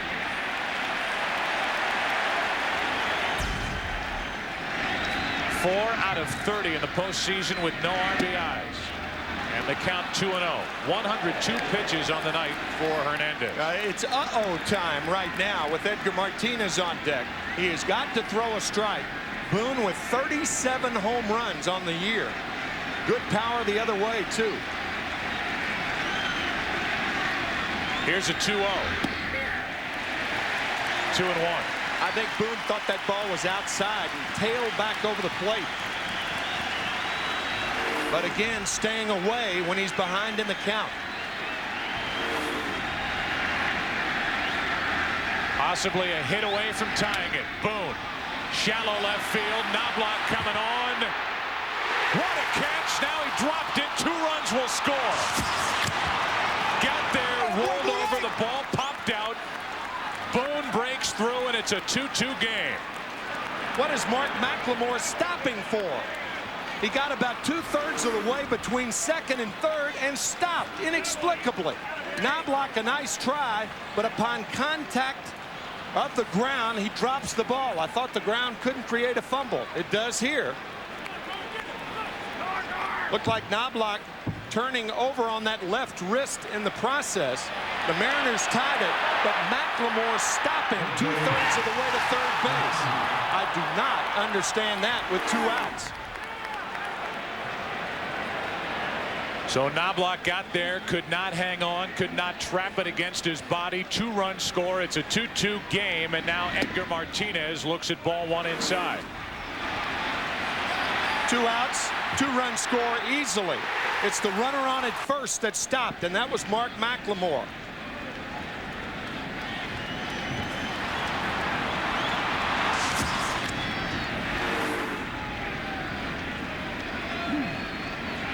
Now a 1-0. Martinez takes a strike. Now, it is not to say that McLemore would have scored, but he could have scored had he kept on going. Because once Knobloch dropped the ball, Mark stopped about 2/3 of the way between second and third. Had to gear it up again, but too late to score. 2 balls and a strike on Martinez with Olerud on deck and action for the Yankees out in their bullpen. Stanton is loosening as Hernandez works here in the 5th.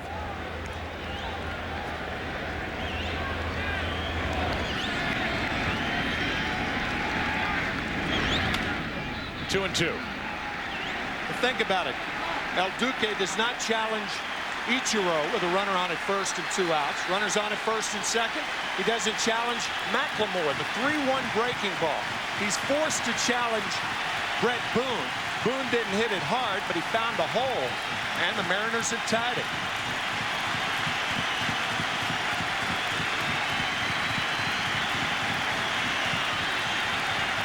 Runners on at second and third, 2 out. Top of the fifth, a 2-2 game, and Edgar Martinez. No RBIs in this series at the plate.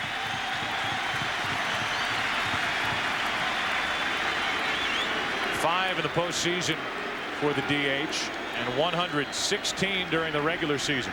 Hernandez has walked himself into a tough situation here. 2 in the inning, 4 on the night.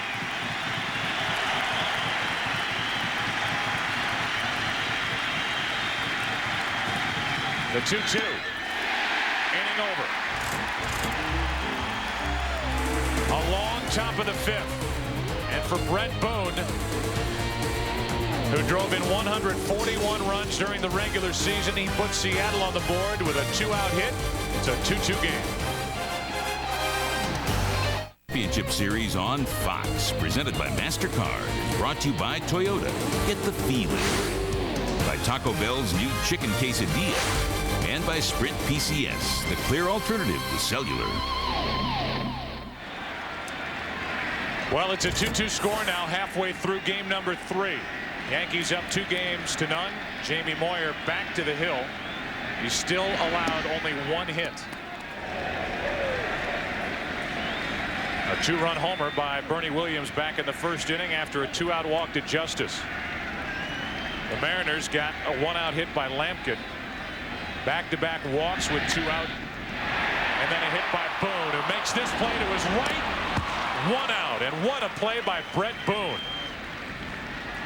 who might be able to relax a little bit now at the plate after floating a base hit into left field for the 2 runs in the top of this inning. Turning to his right and making the play. It is rare that you see an infielder turn to his right, throw back across his body. Prior to this year, it was Brett Boone's defense that people talked about. Of course, his offense this year, but you can see why they mentioned his defense first. Gold Glove Award winner while with Cincinnati. With 1 out, nobody on, Paul O'Neill somehow contorted his body around that pitch for ball 1.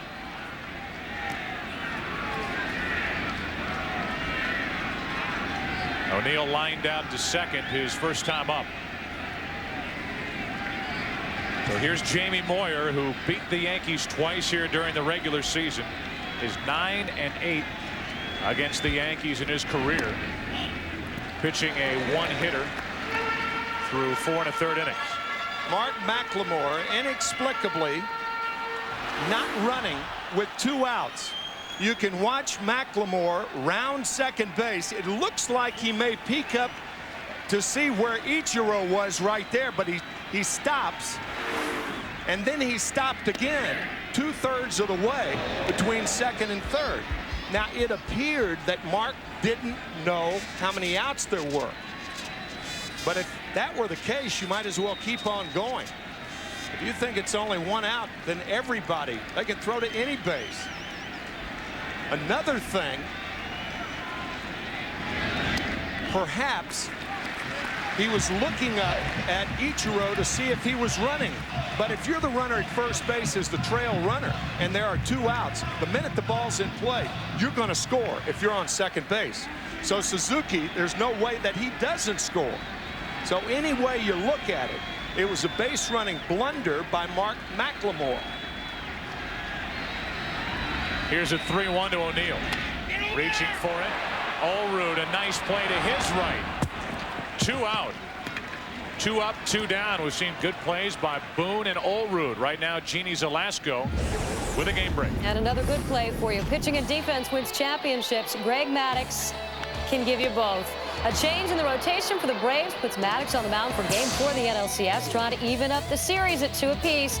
Game 4 at 7:30 Eastern tonight on Fox. All right, Jeannie, here 2 out, nobody on in the bottom of the 5th of a 2-2 game. And Scott Brocious, who struck out his first time, stands in. Strike 1.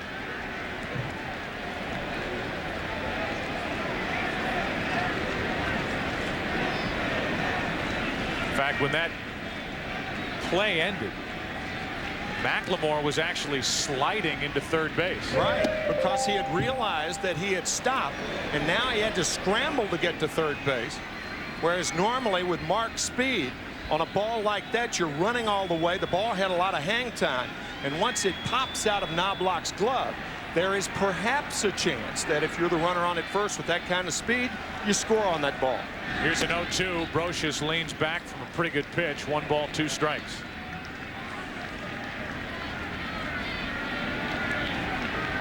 Soriano had a home run taken away his first time up. He's on deck.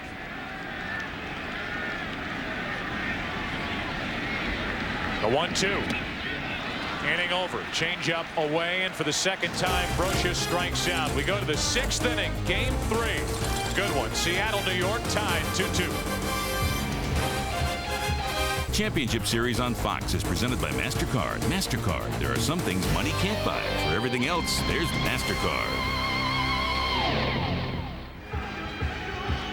Here now for you, our MasterCard fan cam.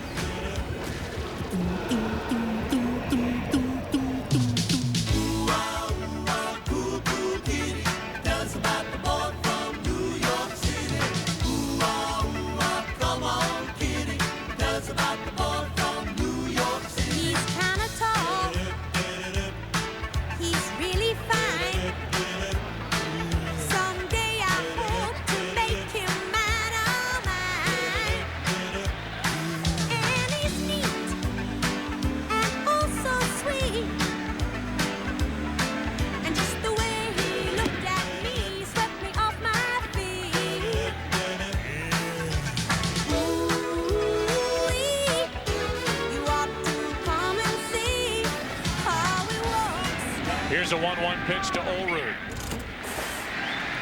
who is a boy from the Seattle area, who returned home prior to last season. Had a terrific regular season this year, hitting .302. But 0 for 8 in this series as he leads off. 2-2 game, 6th inning. Yankees up 2 games to none. Slashed foul, and the count stays a ball and 2 strikes. It appeared, Tim, sorry to cut you off. All right. 7th time tonight. Then in the 5th inning, Orlando Hernandez, by getting Edgar Martinez on the strikeout, stayed in the game. Yeah. With Stanton getting loose, Olerud on deck. Strikeout with runners at 2nd and 3rd to end a 2-run 5th inning for the Mariners. A 1-2. I was just struck by those Cole Porter-like words to that song. Ooh-wah, ooh-wah, ooh-wah diddy. Kind of hang with you for a while, do they not? They do. Probably take me all the way to game 4 tomorrow night. Here comes a 1 ball, 2 strike pitch to Olerud. Well hit into right. If it's fair, the Mariners lead. Fair. Home run, 3-2 Seattle.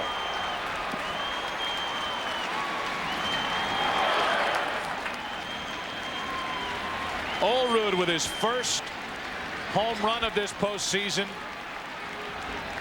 His first hit of this series, his 2nd RBI, and Seattle is on top 3-2.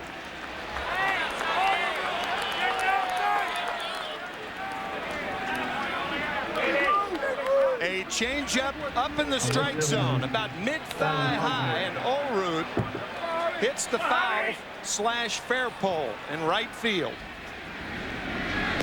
Javier takes ball 1.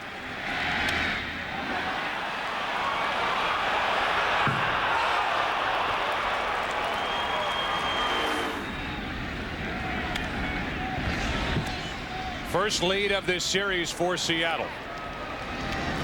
Trailed 2 games to none. 1 ball, 1 strike on Stan Javier. 8th for Olerud in his postseason career.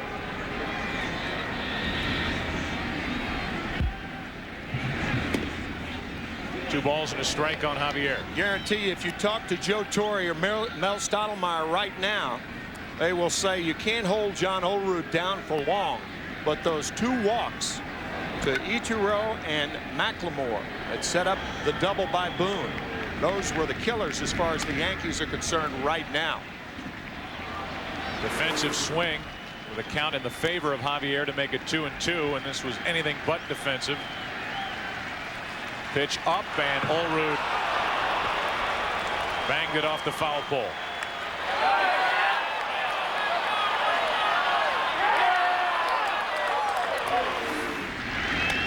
Up the middle. Jeter can't get it. Javier's on with his first hit of the night.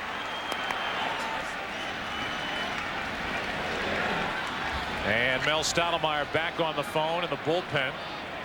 Springs to action for the Yankees. Terrific at bat by Stan Javier, reaching out off the plate. Hernandez had an idea about trying to barehand it, thought better of it. The diving Jeter can't get to it. You can see that momentum switching to the Mariners right here. Watch El Duque go out and try to think about it.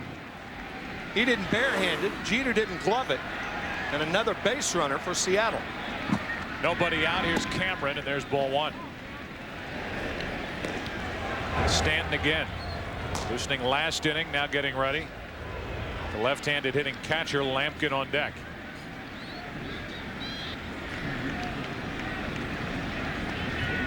Cameron 25 home runs during the regular season. And he's having a tough time figuring out what Dave Myers is trying to relay to him with the signs from the third base coach's box. It would be unusual for Cameron to hit and run. He strikes out too much, 155 times this year. He hits a lot of balls in the air. And Hernandez does not have as good a control as he had earlier in the game. So I don't think they'll hit and run here with Javier. Could be a straight steal, but it's a predicament for Hernandez. Javier running. Hit and run seemed to be on, and Cameron fouled it out of play left side. Javier going for the decoy at second base, even though the ball was foul. I don't understand, and I'll talk to, you know, we'll both obviously talk to Lou about it tomorrow. A guy who puts the ball in the air most of the time, as you can see Javier going for the decoy, Soriano making like he's fielding the ball, Jeter covering, but the ball was out of play. But something to keep in mind. But Cameron is not a guy that you want to hit and run with.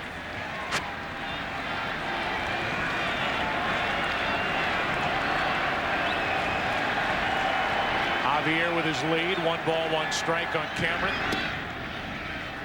2-1.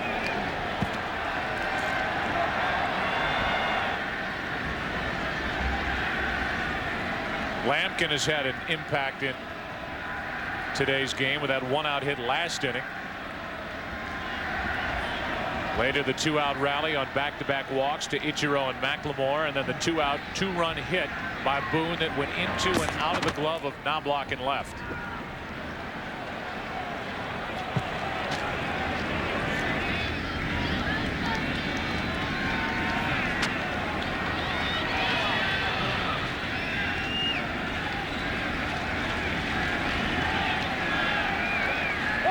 Runner going. Pitch was high, and Javier steals second easily. Which leads you to believe that Javier was running to steal the base the first time, and Cameron had a pitch at which to swing and fouled it off. But Javier with a great jump right here. He stole 11 out of 12 during the season, and Javier is the reason this game isn't tied at 3 right now. Taking that home run away from Soriano back in the 3rd inning. Now runner at second, nobody out, and a 3-1 pitch. Is ball 4 to put 2 on. Nobody out. Lampkin coming up, and Hernandez coming out. The play by Stan Javier in left. Soriano leading off the 3rd. Up, and he got it. That kept it 2-0. The Mariners made it 2-2 in the 5th. Home run by Olerud here in the 6th inning. It's 3-2 Seattle. A 125-pitch night for Hernandez, and he leaves trailing 3-2 in the 6th. Time for an AT&T call to the bullpen. Stanton in the game. 2 on, nobody out. Mariners trying to add to their 3-2 lead. Number 29. Well, Orlando Hernandez is finished. He got into the 6th inning, did not record an out, 5+. He's allowed 3 runs on 5 hits, walked 5, struck out 7, allowed a home run, and now it's Mike Stanton pitching in the 6th inning. And it's pretty clear cut that Dan Wilson initially will be up there to bunt. He led the Mariners and sacrifices this year with 8. What he'll try to do is bunt the ball down the 3rd baseline to make Brosius field it. The Yankees do not have a wheel play, by the way. They rarely use it. Of course, in the American League, you can't be sure that someone is bunting because the pitcher never hits. The pitcher in poor bat control, you know it. So it is Dan Wilson batting for Lampkin with 2 on and nobody out. 3-2 Seattle here in the 6th inning. There's the bunt in the air. Nobody can get there.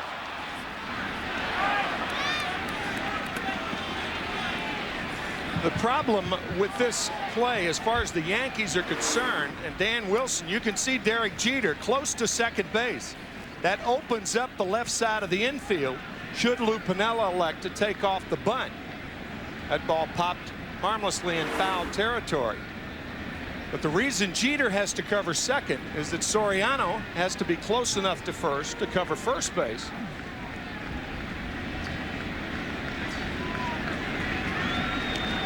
So the count 0-1 on Dan Wilson.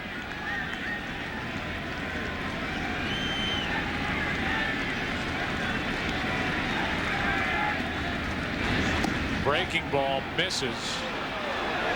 1 ball, 1 strike. Joe Torre really has 3 relief pitchers that he trusts. It's a 1-run game in the 6th inning. He trusts Stanton, Mendoza, and obviously Rivera.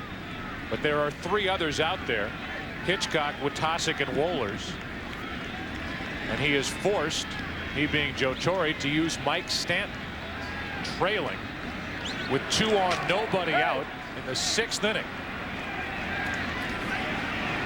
which could present problems for the Yankees later on. And now Dan Wilson will go down and talk to Dave Myers. Lou Piniella may have taken off the bunt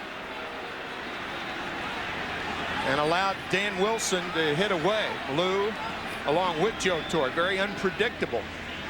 Interesting thing for a left-handed pitcher in this situation, it's easier for a left-hander to field the ball down the 3rd baseline and throw it to 3rd than it would be a right-handed pitcher.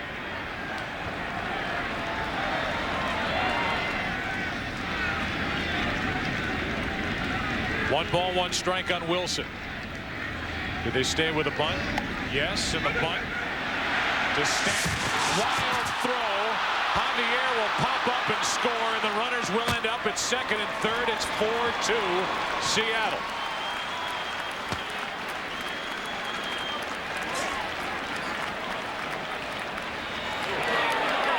Mike Stanton trying to do too much. He did field the ball. The ball wasn't bunted hard enough. But you can see the left-hander going toward the line. Brosius retreats to 3rd. The sidearm throw is in the 3rd base coach's box. And what the Yankees have not done through the years in '96, they just did. Huge mistake right there. Javier, the lead runner, popped up and scored easily. It's a sacrifice E1. Now the infield creeps in with David Bell at the plate. Runners at 2nd and 3rd, still nobody out. And a breaking ball misses for ball 1. Bell reached on a force out back at 2nd base in the 5th inning. It allowed the inning to continue, and it led to the 2 walks, 1 to Ichiro, 1 to McLemore, and the 2-out 2-run hit by Boone. Now Bell floats 1 into right. We'll see if they test O'Neill. Cameron stays put. Perfect throw, 1 out.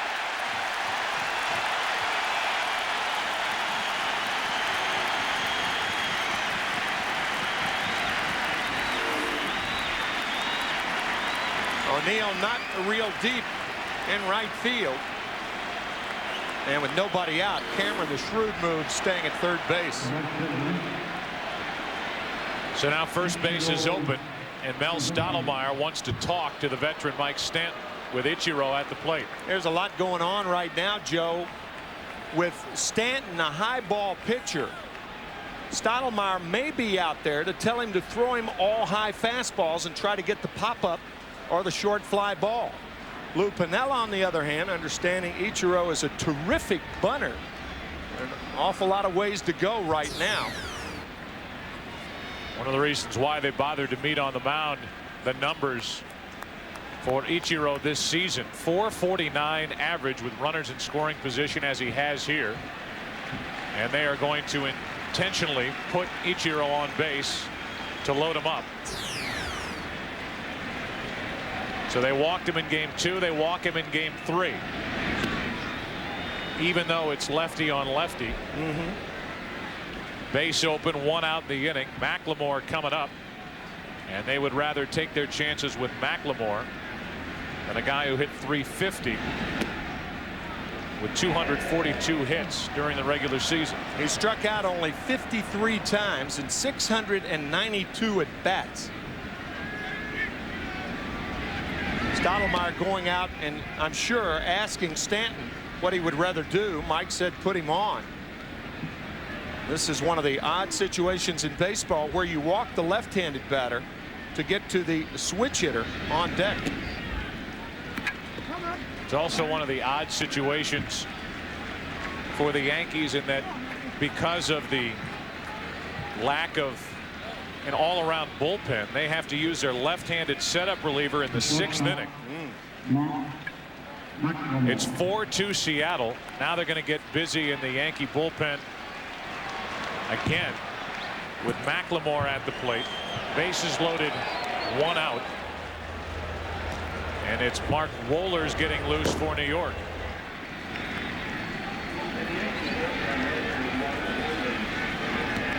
Right-handed hitting Brett Boone waiting on deck. Pickoff play at first, and Ichiro was awake. Even though they weren't holding against him, playing behind him over at first, and obviously no reason to with the bases loaded. A trick play, and Ichiro was not fooled. Tino Martinez trying to get in behind Ichiro. Back easily. So it's McLemore with the Mariners up by 2 in the 6th inning. Bases loaded, 1 out. Into left center field. That might clear him. In to score is Cameron. Here comes Wilson scoring easily as Ichiro. Going to third is McLemore with a 3-run triple. And the Mariners busted open here in the 6th inning.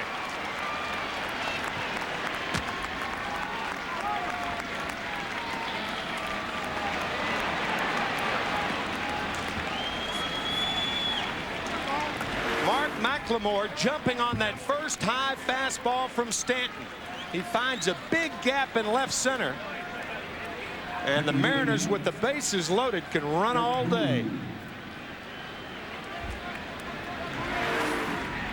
So Orlando Hernandez, 9-1 in his career in the postseason, is on the hook for this one. Mike Stanton is used in the 6th inning, and now with Brett Boone coming up, Wohlers still trying to get ready. Boone has an opportunity to add to a 5-run Seattle 6th inning lead.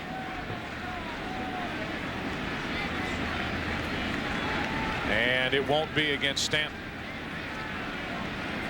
So the Mariners have opened up a gap between themselves and the Yankees in this game. They have done away with Mike Stanton for the rest of the night. Everything working right now for Seattle. On top of that, Jamie Moyer so good on the mound for the Mariners tonight. Another AT&T call to the bullpen. Stanton is gone.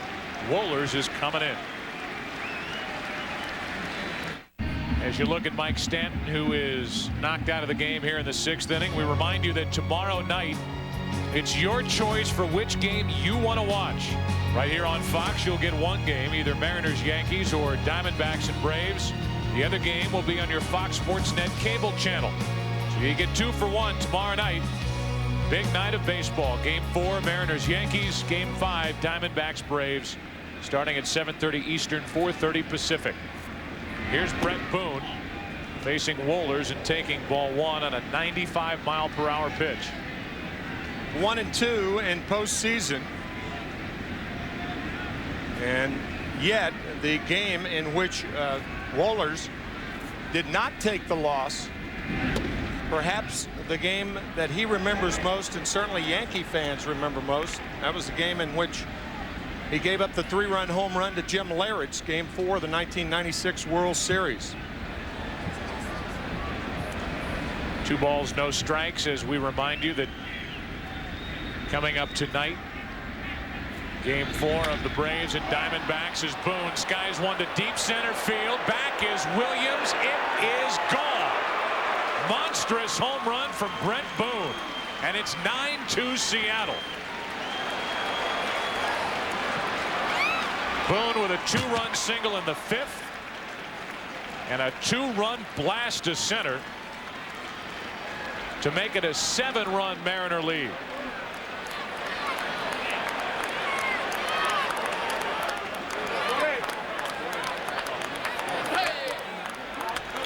Another satellite in orbit. My goodness.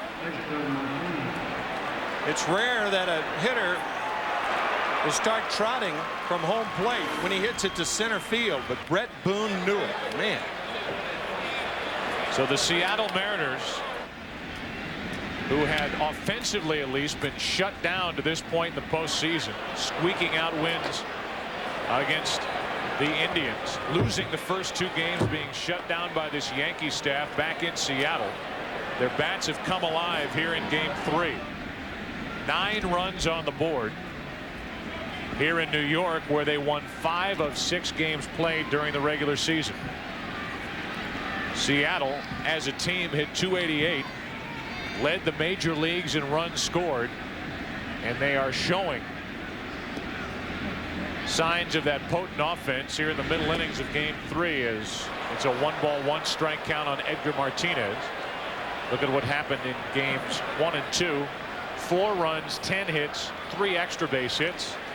And this one, 9 runs on 7 hits and 4 extra base hits, including 2 home runs in this inning. 1 ball 2 strikes on Edgar Martinez. Hard to quantify Mike Stanton in that throw to third base and what would have happened to the Yankees had Stanton taken the sure out at first base. Then you're pitching to Bell, then you're pitching to Ichiro, McLemore. Still 1 and 2 on Martinez. Here is that routine. Baseball's a routine game, and if you make the routine plays, usually, if you're talented, obviously, you win. But that throw by Stanton, way offline at third base, and that really opened things up for the Mariners. Well, these Yankees have had the ability to make the extremely difficult plays look routine during this run, starting in 1996, leading 2-0 coming into this one, and the Mariners breaking out of it here in the 6th inning after tying the game in the 5th. This inning started about half an hour ago with a home run by John Olerud off the foul pole down the right field line. Now Martinez goes deep to left center. 1 hop and over the wall. Ground rule double for Edgar Martinez. And it is a bullpen collapse for the Yankees here in Game 3. The Mariners had only 1 3-game losing streak all year. And by the looks of things, they're still going to have 1 3-game losing streak after this game is over. That ball hammered by Martinez. Wohlers fell behind Boone 2-0. Boone hit a 2-run homer to center off that hitter's background. He was ahead on the count to Martinez, and Martinez doubles into left center, and now John Olerud takes a strike.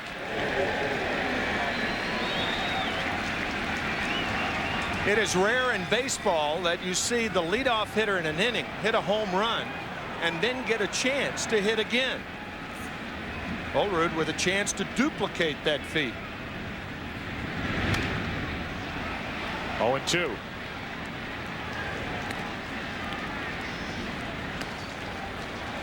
leading off this inning. Curling down the right field line and off the pole to put Seattle up 3-2. Now it's 9-2. There's been only one out since then, and that was on the fly ball to right, hit by David Bell. Wohlers in his first postseason game for the Yankees, showing some rust here as Olerud hits a just foul outside first, and Wohlers isn't fooling anybody. Brett Boone turned on a fastball. Then Edgar Martinez turned on a fastball to left center. 6 times this has happened in American League Championship Series play. 7 runs in an inning. There's a runner at second with still only 1 out. It's Edgar Martinez, who does not run well. Keep that in mind if Olerud should get a hit here. No balls, 2 strikes. Ball 1.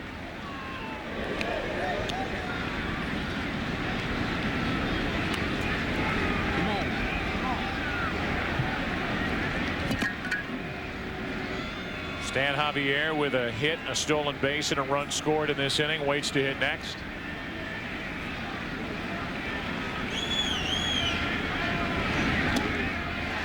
Olerud is gone. 2 out. We talked about this at the start of the night, and it's worth showing to our audience once again the secrets of their success since that 1996 season. 14-2 in 1-run games. Have allowed 3 runs or less in 59% of their games. Opponents have committed 61 errors in 68 games, and there's been a costly error in this game by the Yankees in this 6th inning. The throwing error by Stanton on the bunt. The statistics become overwhelming with a job that Joe Torre's group has done, whether it's been defensively, whether it's been on the mound, whether it's been starting pitching. It's been relief work anchored by Mariano Rivera. Remember back in '96, it was a combination of Rivera and Wetland, who was the World Series most valuable player. Timely hits really up and down their lineup, good at bats. But for this game at least, an error in this inning, and the Seattle bats thumping the ball like they did during the regular season. No balls, 2 strikes on Javier.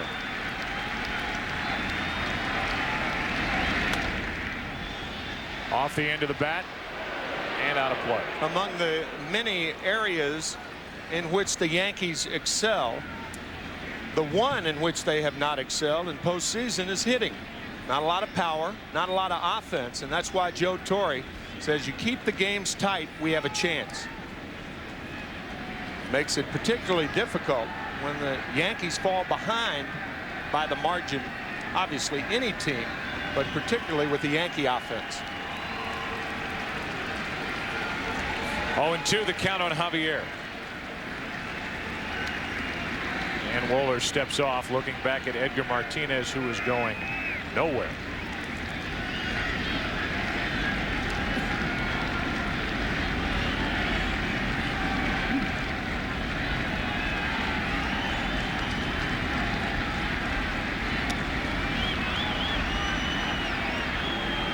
Wohlers looking back at Edgar Martinez as Joe Torre and Mel Stottlemyre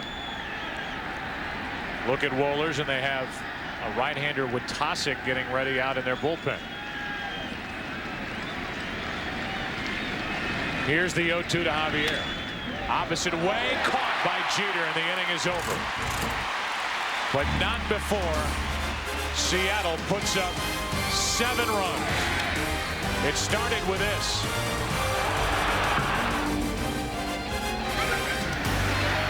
Hits, errors, home runs.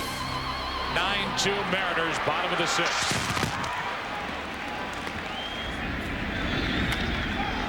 First pitch, bottom of the 6th inning, misses to Alfonso Soriano. Ball 1. Soriano has only 1 at bat to this point. That was the fly ball into left that Javier went up, took a home run away with a leaping grab back in the 3rd inning.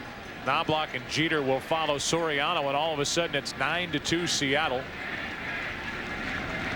Mariners coming into this game trailing 2-0. 1 ball, 1 strike, and that's the opposite way for a leadoff hit. That breaks up a string of 13 in a row retired by Moyer after that 2-out, 2-run home run by Bernie The Williams. League Championship Series on Fox is presented by MasterCard. There are some things money can't buy. For everything else, there's MasterCard. So the leadoff man is on, and Chuck Knobloch, who is 0 for 2 with a pair of strikeouts, will dig his way in.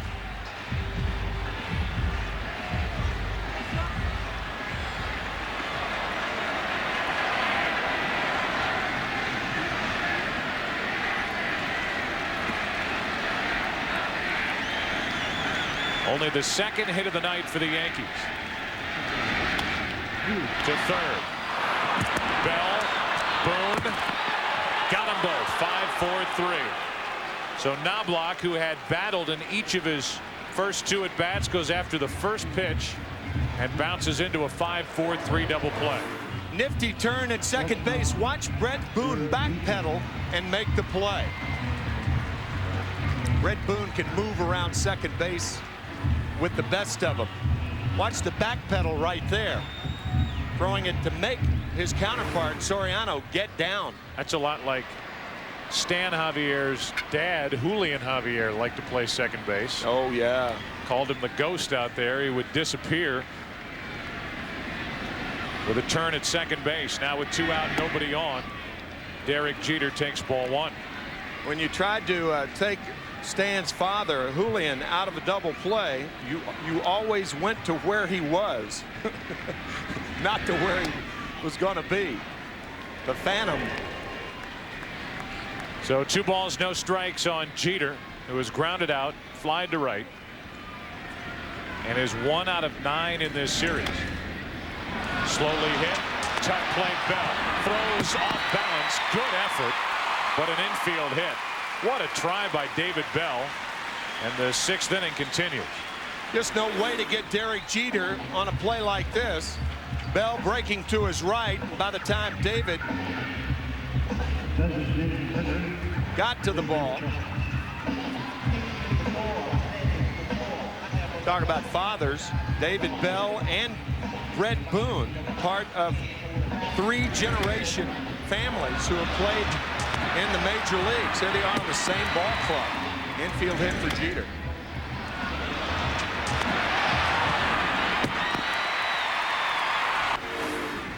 Joe, you have 3 players on the Seattle Mariners who about 25 years ago played in the father-son game. That's right.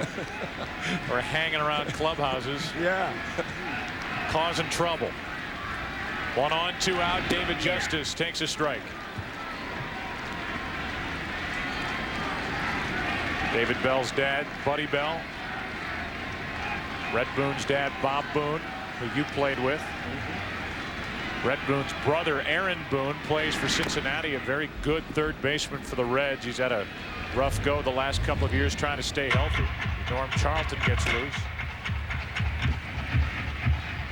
And then there's Stan Javier in left, whose dad, Julian, played with those good Cardinal teams in the 60s.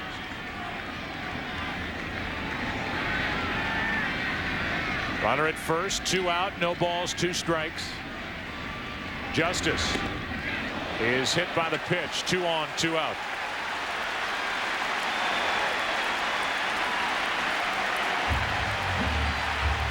Lou Piniella probably thinking that Jamie Moyer sat in the dugout for 35-40 minutes. That was a long inning. 2 pitching changes when Seattle scored 7 runs. I don't know if you're Jamie Moyer, you'll take it. And Lou Piniella with Bernie Williams coming up. Bernie, who homered back in the first inning. Piniella with that slow walk out to the mound may make a change here. I think he will. Realizing the lifetime numbers of Bernie Williams, and if Williams pops another one, then the Yankees are right back in it. First question, you could read his lips. How do you feel? Yeah. Hey, how about that?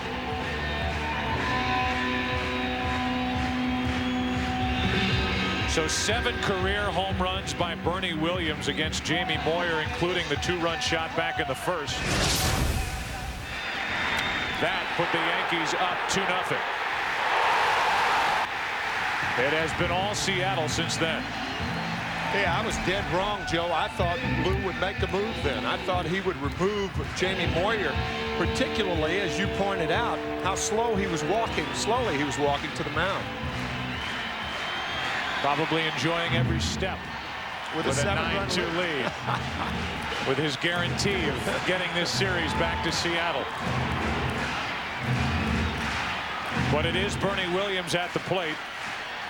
And it is Jamie Moyer who has thrown only 85 pitches on the mound.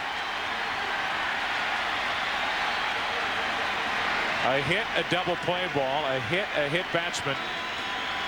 And now Bernie Williams.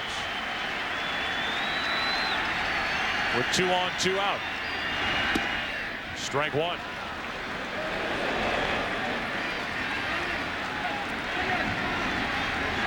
Moyer 2-0 in this postseason with an ERA of 1.5.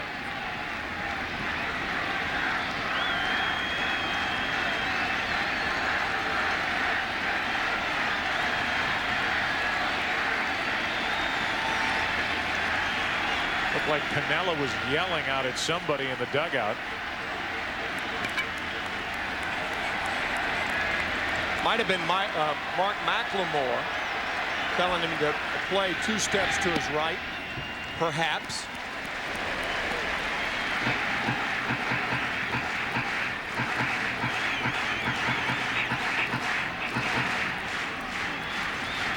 Bernie Williams with a count of 1 ball, 1 strike.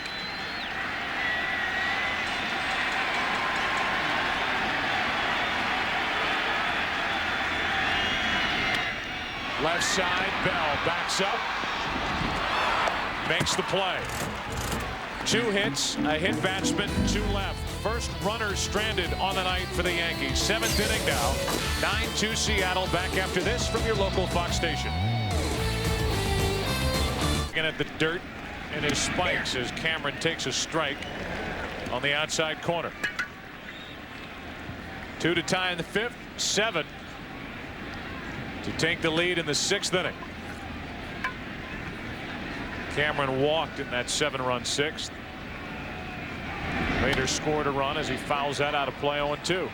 And I know, Joe, that perhaps our audience is thinking, what an atypical game. The games have been so good in both leagues, but the Mariners in the 6th inning hitting for the cycle. Single, double, triple, 2 home runs. Both ALCS records, but all of the games thus far have not been like this. Used to seeing Maddox pitching a good game or Schilling dominate, Randy Johnson in the other league. Tonight the error by Mike Stanton certainly helped open things up for the Mariners. And on that play they've changed the official scoring on the bunt as Cameron takes ball 2, 2-2. Dan Wilson now gets a fielder's choice, not a sacrifice. That means that for El Duque, 5 runs, 4 earned, and all 3 runs scored off Stanton were earned. It all adds up to a 9-2 Seattle lead. Seems to me like a sacrifice should have been given on that play. Normally it would be if the runners advance, even though Stanton did throw the ball away. I agree with you, but they don't really care about our opinion much. 3 balls, 2 strikes. Cameron draws a leadoff walk.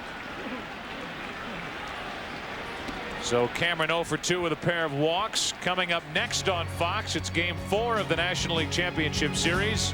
Diamondbacks try to go up 3-1 behind Albie Lopez, while the Braves will be looking to even the series behind Greg Maddux. The road to the World Series continues next on Fox. And there's the pitching matchup. The numbers so far in the postseason for the 2 starters. Maddux was the starter and loser of Game 1 of the NLCS. The hands of Randy Johnson in that 125 pitch effort.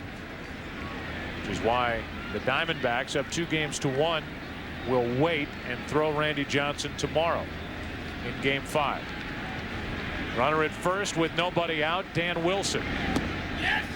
Went around, strike one. The World Series was scheduled to begin tonight, but because of the tragedy, of course, it will be pushed back starting next Saturday. Which also led to the situation tomorrow night where we have been telling you can select which game you want to see.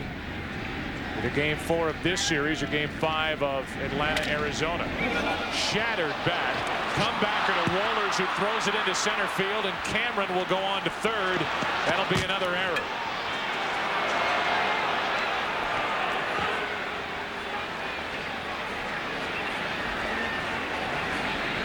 The jagged end of the bat went sailing into the seats, and it appears that everybody's okay over there as Wohlers tried to start a double play and threw it into center. The jagged edge of the bat, identical to the jagged edge that this game has taken for the Yankees. Still waiting on the scoring on that play. And it was that guy who was hit by that broken bat.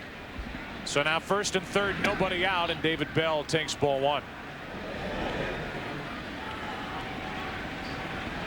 Bell reached on a force out his second at bat back in the 5th inning and scored on the 2-out 2-run hit by Brett Boone, who followed that up with a 2-run homer in the 6th inning. Bell late with that swing. 1 ball 1 strike. Wojtaszek is, I'm sure, ready to go by now, but it's Wohlers on the mound, and this has not been a good first appearance out of the bullpen in this postseason for Mark Wohlers. First appearance in the postseason since 1997. Mark Wohlers, one of the real quality stoppers in the game, until running into all sorts of psychological problems, physical problems. Had his right elbow operated on, and that was only after Mark had all sorts of psychological problems stemming from career and family. Acrimonious divorce. Quite open about everything right now, but he had some tough times for a couple of years. 2 balls and a strike. Now 3-1. Went through a stretch where it was hard to watch. Mark Wohlers on the mound. He just could not get the ball anywhere near the strike zone, and actually took ligament transplant surgery where he had to go back to square one and start over, learning how to pitch again. Get him to be an effective reliever. That's up the middle. Bell has a hit.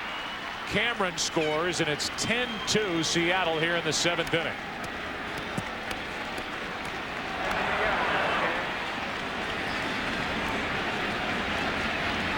So a walk, a fielder's choice E1, now an RBI hit, and that is going to be it for Wohlers. So it's time for another AT&T call to the bullpen. Wohlers is out. Wojtaszek coming in.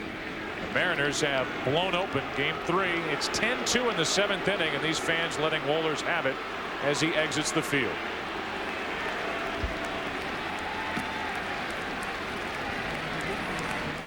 Now it's Jay Wojtaszek, his 2nd game of the postseason.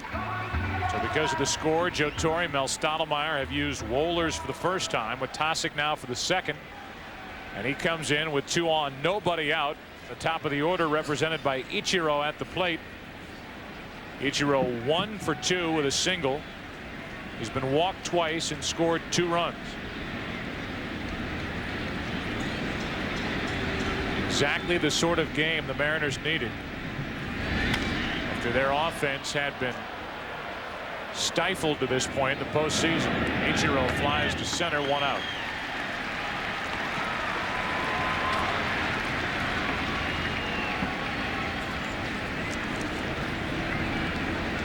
That'll bring in McLemore, who has one of the biggest swings of the night. A 3-run triple, later a run scored in that 7-run 6th inning. Not a real surprise for the Mariners, winning 116 games this year. They played better on the road than they did at home. They had the best road record in baseball by far, 59-22 on the road. An American League record for road victories. And again, we've already mentioned it a couple of times. 5 of those 59 road victories were here at Yankee Stadium. 2 of them with Jamie Moyer on the mound. So they try to continue that. If you look at the offense, first 7 games, 20 runs. Here in game 3, 10 runs on 9 hits, and they have 2 on, only 1 out. And the count's 0-2 on McLemore.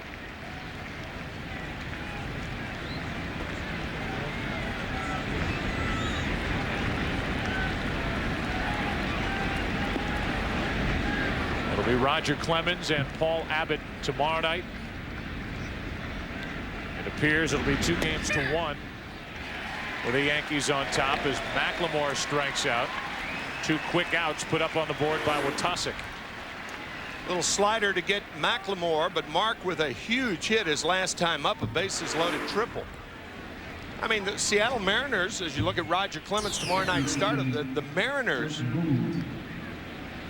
fell behind 1-0 to Cleveland. Good job by Bartolo Colon.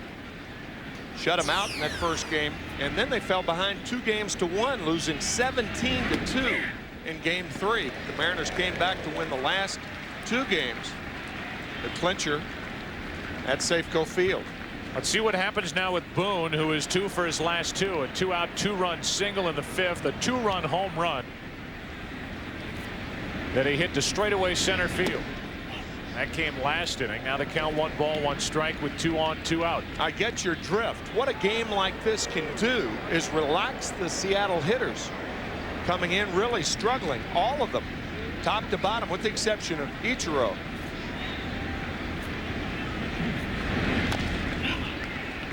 One ball, 2 strikes on Boone.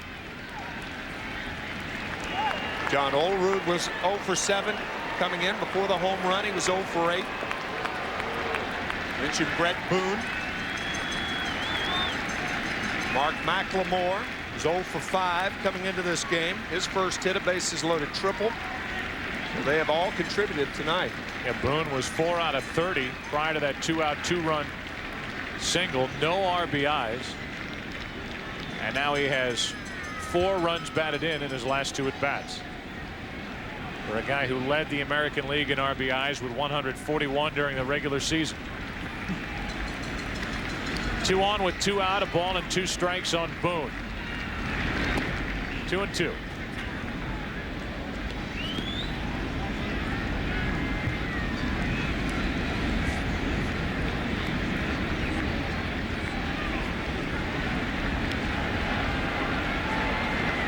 Wilson, Bell, the runners. 2 out. Right back up the middle, another hit for Boone. Rounding third and scoring is Wilson. So now 3 for his last 3 with 5 RBIs.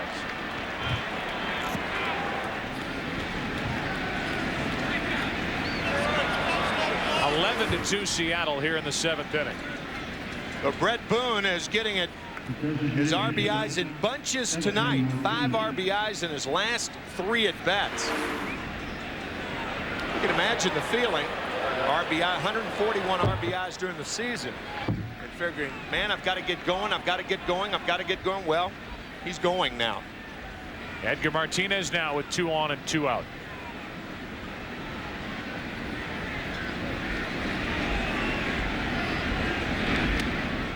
Ball 1. A lot has been made about the fact that no team in LCS history has ever lost the first 2 games at home and then come back to win the series. But it has happened 3 times in World Series history. The 85 Royals, the 86 Mets, and the 96 Yankees. Yankees losing the first 2 games to Atlanta and then won 4 in a row.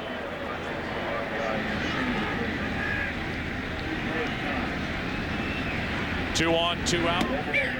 Martinez takes strike 1. The Yankees well aware that with them coming back and winning 3 games in a row from a very, very tough Oakland Athletics club, and a team, Lou Piniella's team, winning 116 games, they certainly know that it can be done. Back into the seats, and a 1-ball 2-strike count on Edgar Martinez. And like in that 96 World Series where Andy Pettitte starred, it was David Cone who got that big Game 3 assignment in Atlanta. The Yankees got that win to start that streak, 4 wins and the World Championship. This year, in my book, it's Messina, down 2-0 going out to Oakland. Messina combined with a bullpen to shut down as the runner gets to the bag before Soriano, and this is just ugly. Messina got that win in Game 3 to allow the Yankees to come all the way back, defeat Oakland.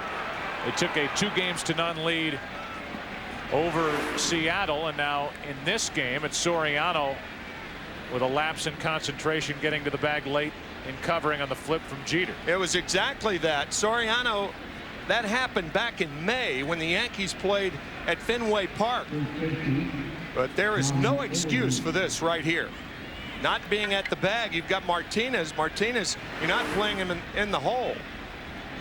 Another mistake that does not sit well with Joe Torre.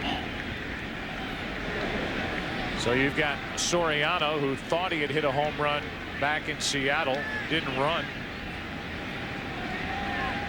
Getting chastised by his manager Joe Torre, and they'll, I'm sure, have another meeting after Soriano was caught napping and didn't get to the bag in time to get the flip from Jeter to get the force out to end the inning. They're calling that a fielder's choice. And the bases are loaded with 2 out and a 2-0 count on Olerud.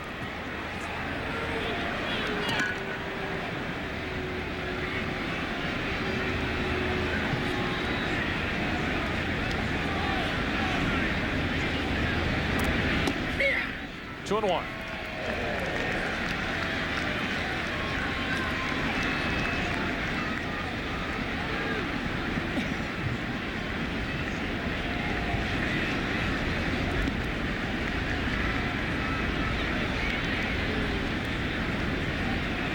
On 2-1, Olerud. 2 balls, 2 strikes.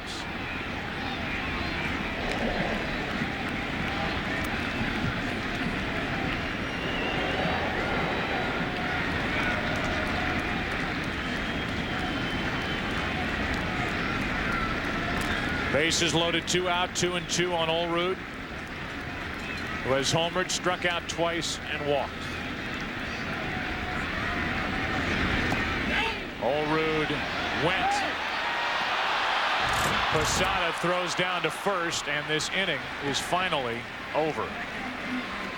2 more runs, an 11-2 Seattle lead. It's time to stretch. Today's game is being seen live around the world by U.S. servicemen and women through the facilities of the American Forces Radio and Television Service. Championship Series on Fox, presented by MasterCard, is brought to you by the people of United Airlines. We are united. Welcome back to Yankee Stadium, bottom of the 7th inning, and for New York it'll be Tino Martinez, Jorge Posada, Paul O'Neill against Jamie Moyer. Little squibber back out in front of the plate. Moyer threw a changeup over to first for the first out here in the bottom of the 7th. Indicative of his performance tonight. Jamie Moyer can just carve up the best of lineups. And he has done it consistently here in the second half of the season. The second best earned run average in baseball the second half. The only guy who had a better one was Javier Vasquez of the Montreal Expos, who Bobby Cox says could be the next Cy Young Award winner with any support at all. Ball 1 to Posada. Vasquez was 1.60 in the second half of the season, while Moyer was 2.22. Here he is in the postseason, 2-0 with an ERA of a run and a half. And he has allowed 2 runs, none since the first inning. And his teammates finally broken through and given some support. 11 runs, 10 hits, and the Yankees have committed 2 errors and a number of misplays. 1 ball, 1 strike. Change up for strike 2. Sometimes it's not that you win, but how you win that could lead to your demise. I know it's only 1 game, and the Yankees still have a 2-game-to-1 lead unless they get a monstrous, massive comeback. Here's a 1-2. Posada laid off. Most managers worth their gold care very much about how they lose. Both Piniella and Torre. Excuse me, Joe. Lou Piniella will be excited about how the Mariners are winning this game, and they're doing it with production out of guys who have done it all year long. Most notably Brett Boone, who had everybody on him, wondering when he would finally get into the RBI column, and he has driven in 5 runs in his last 3 at-bats. Hard hit into left field. Javier hauls it in. Posada retired, and Jorge Posada is 0 for 3. Hank Greenberg was a baseball legend whose accomplishments transcended the game. He was a hero to his country and to humanity. Now available in stores on VHS and DVD is this multiple award-winning film, The Life and Times of Hank Greenberg, featuring authentic footage from baseball's golden era. In stores now or at HankGreenbergVideo.com. 2 out, nobody on. Bottom of the 7th inning, and Moyer will work to a pinch hitter, Shane Spencer, to bat for Paul O'Neill.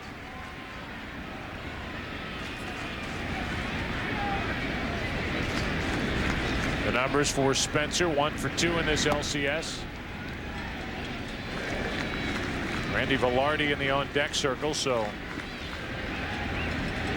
Joe Torre may use the rest of this game to give some rest to some of his irregulars and let the bench players get some at-bats, as Spencer took a changeup that was up and lined it into center field. Some thought Spencer might start this game, and again, it's worth repeating that even with a left-hander Moyer on the mound, because of his stuff and his approach to hitters, Joe Torre stayed with the left-handed bats of both Paul O'Neill and David Justice. Just so you know, Justice is 0 for 1 with a walk, been hit by a pitch. O'Neill was 0 for 2 while he was in there, and Spencer singles with 2 out here in the 7th inning. Shane Spencer, a .313 batter against left-handed pitchers this year. But because of the type of left-hander that Jamie Moyer is, that's why the left-handers began, and that pitch right there has been Jamie's bread and butter for a long, long time. Leading by 9, 2 out. Moyer faces Velarde.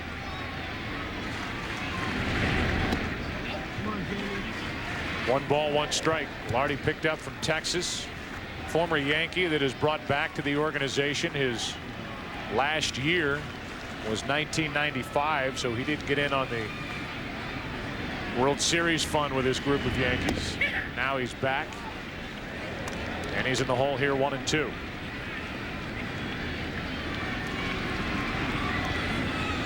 Moyer is just now up over the 100 pitch mark as he tries to get through the 7th. There are 2 guys who have no at-bats in the postseason to this point, Enrique Wilson and Luis Sojo. The 1-2. 2 balls, 2 strikes. Joe Torre comparing Jamie Moyer to Greg Maddux, saying that when he gets in trouble, as Tim said early in the night, he goes softer, takes more off his pitches. And Moyer has been terrific for the 3rd time in 3 tries this postseason.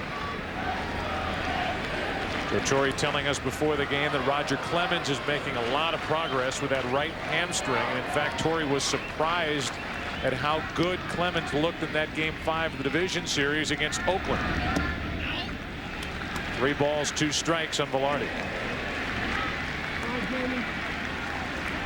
Clemens will get the ball tomorrow night against Paul Abbott.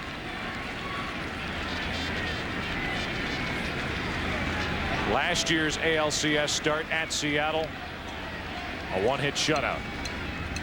3-2, runner goes, and Velarde pops it down the left field line.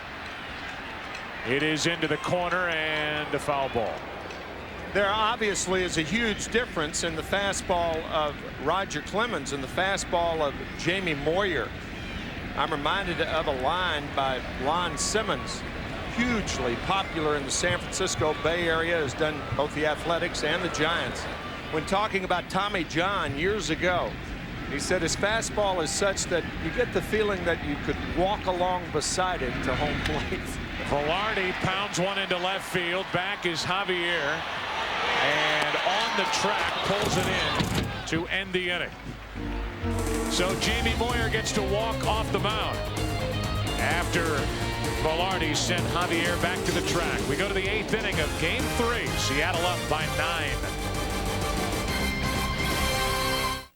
Well, there is no one left on the bench for Joe Torre. He has emptied his quiver with Bellinger in left, Shane Spencer in right. Base hit to left field by Javier off Watasic. And we are just getting started on the replacements. Velarde takes over at third base. Enrique Wilson is the shortstop. Your all-star first baseman is Luis Sojo. Todd Green does the catching. Charles Gibson will do the running at first. Josh Lewin and Rex Hudler will be along shortly to do the rest of the game.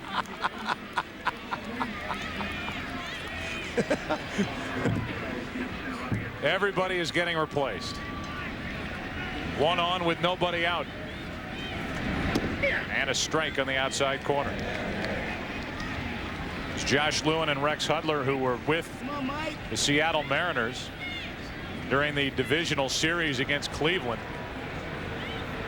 Saw the Mariners go down 2-1, fight to make it a 5-game series, and then turn the ball over to Jamie Moyer. Good pickup by Sojo on the low throw by Velarde.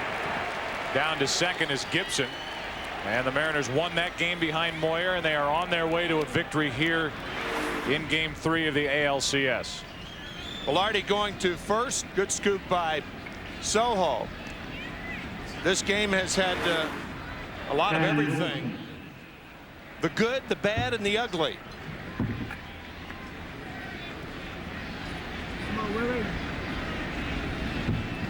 Dan Wilson stands in.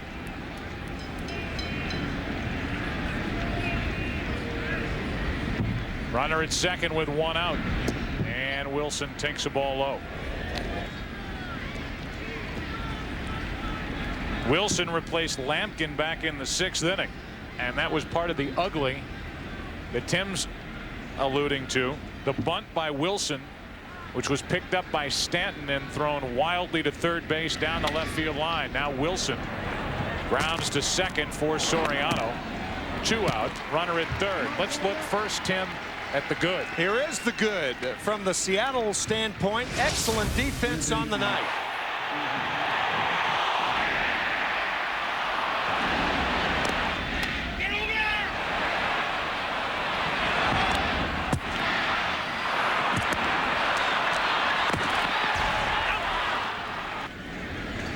That was the good. That must mean that there's something left. Bad and ugly. Runner at third, 2 out. David Bell takes a strike.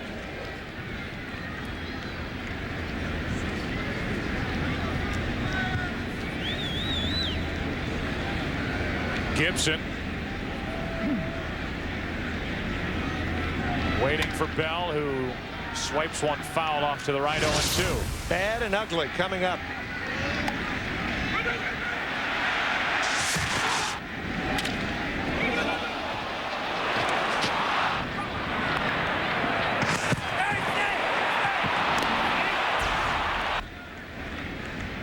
So a 0-2 count on David Bell with a runner at third, 2 down.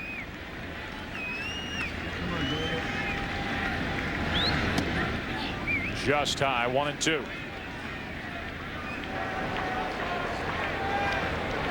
Jay Buhner available, not involved in this game.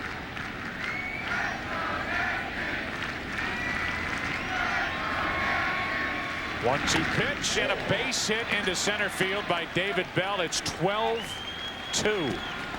Right now, here's Jeannie Zalasko at our Fox Network Center in Los Angeles. Well, Joe, the Mariners responded in a must-win situation. Will the Braves do the same? That's the job of Greg Maddux tonight. Game 4 the NLCS tonight on Fox.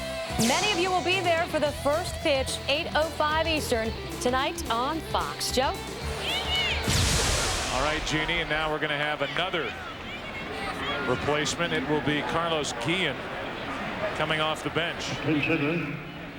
So the Mariners are left with Buhner and Al Martin on their bench. The Yankees are left with nobody.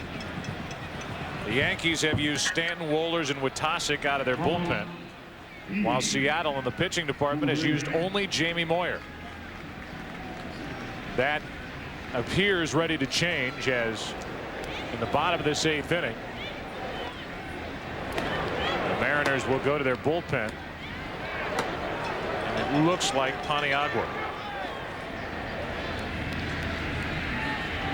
And it is getting loose, and he will likely pitch the bottom of this 8th. Runner at first, 2 out. Guillen fouls it away, strike 1. Diagnosed on September the 28th with tuberculosis. Very popular player with his teammates, and they really had an appreciation for him continuing to try and play while playing with tuberculosis. He was not available in the division series. He did play in game 1, went 0 for 3, and now he is in the game as a pinch hitter here in the 8th inning, batting in the spot vacated by Ichiro, who had 1 hit and 2 walks while he was in there, 1 out of 3. 2 balls and a strike on Guillen.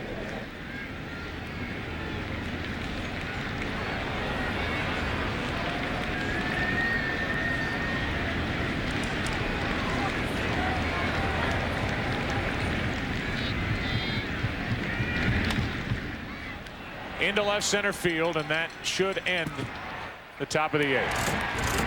That's Bellinger. He puts it away, and that'll do it. The Mariners add to their lead. A 2-out RBI hit by David Bell. Bottom of the 8th, Paniagua taking over, 12-2 Seattle. League Championship Series on Fox is presented by MasterCard. There are some things money can't buy. For everything else, there's MasterCard. Well, more changes defensively, and it centers around Jose Paniagua taking over in the bottom of the 8th inning. We'll deal with Soriano, then Bellinger. The first 2 hitters here in the 8th. 12-2 Seattle. Soriano is 1 for 2. Singled his last time up. Made a defensive mistake, a lapse in concentration when he didn't cover second base in the 7th inning. No damage was done, but an embarrassing moment when he didn't get to the bag in time on a routine force play. And now the 0-1 pitch from Paniagua. Good fastball to make it 0-2. Paniagua, as you look at Mark McLemore, who started the game at shortstop, now goes to left field. Gibson is in the game in right field, and Guillen is in the game playing short. No balls, 2 strikes.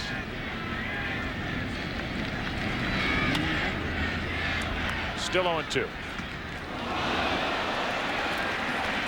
There's Carlos Guillen at short.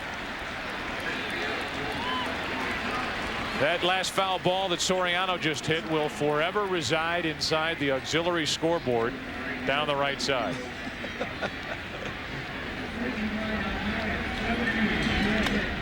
Another foul off to the right.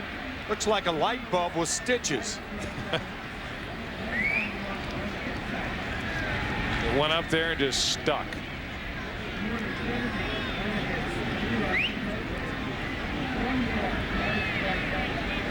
You start to think about the postseason run that the Yankees have had from that '96 season on. And while there have been a couple of lopsided losses, including the first game of that '96 World Series here against Atlanta. And the Clemens-Pedro game. Ow!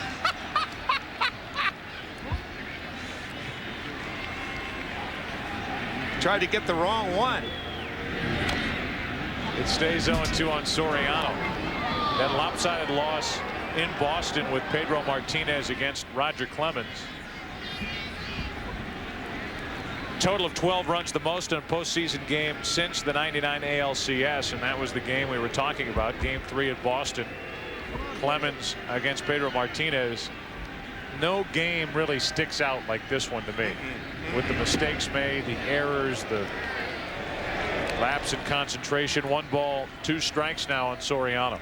It's so uncharacteristic of Joe Torre's team since his tenure began with the 1996 season. And he is showing it. Not very pleased. Little roller to third, tough play, and forget it. That's a base hit all the way. A leadoff hit for Soriano, his second hit of the night. In a few minutes, most of the country will be going live to the start of Game 4 of the National League Championship Series between Arizona and Atlanta. Those of you in the Seattle and New York areas will continue to see the conclusion of this game before joining the National League Championship Series game down in Atlanta. And again, that will be a matchup of Albie Lopez against Greg Maddux, who had the misfortune of being matched up against Randy Johnson in Game 1 back in Phoenix. Runner at first with nobody out, and here is Bellinger with his first at bat, takes ball 1. You know, some fans in Seattle may be getting antsy right now, or maybe not right now, but another couple of Yankee base runners, remembering perhaps the August 5th game when Cleveland came back from 12 runs down to beat Seattle. But Lou Piniella will tell you that was an obvious aberration, and that will not happen again. 2-0 the count to draw that reaction from Lou Piniella as Enrique Wilson is in the on-deck circle. He's playing shortstop and batting second.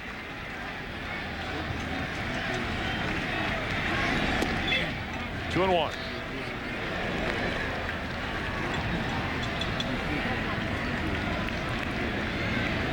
So again, only 2 reserve players left total for each side.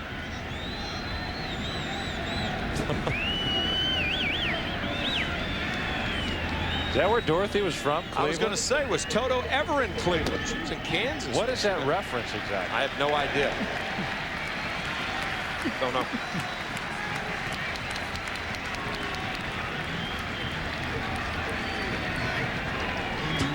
I know that Seattle beat Cleveland. Right. Calls Seattle the Emerald City. Here's a 3-1. Right side foul territory behind the plate. It's Wilson, 1 out.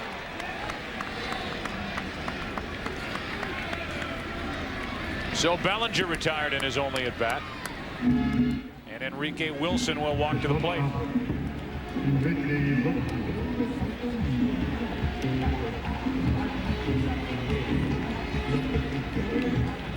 So Wilson gets his first at bat of the postseason. Seattle Mariners have not resembled the 3 of the characters in The Wizard of Oz, the Tin Man, the Lion Without Any Courage, nor right. the Scarecrow played by Ray Bolger. No. No. There's a strike.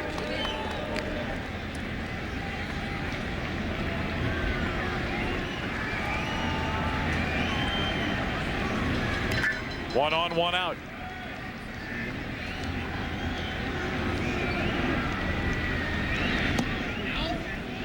One and 1.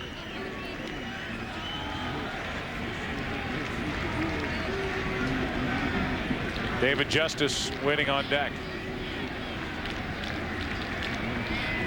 After most of the country leaves us, I may sing something from Wizard of Oz. But until then, and we've got about 45 seconds till that happens. Diving stop by Bell, throws from his back. And it's an infield hit for Enrique Wilson. 2 on with 1 out. I think David just having a little fun here, waddling around on the ground. Check this throw out. Ball off the heel of the glove. We'll check with David tomorrow. Kind of a throw like the Tin Man there, was it not? Yes. Here's David Justice. And out to the mound is Dan Wilson. Tim, anything you want to say to the entire country before we say goodbye? Nope. No? No. That's it. I could while away the hours. See what you're missing out on. Welcome to the Fox Network Center with this game well in hand. We do want to get you down to Atlanta.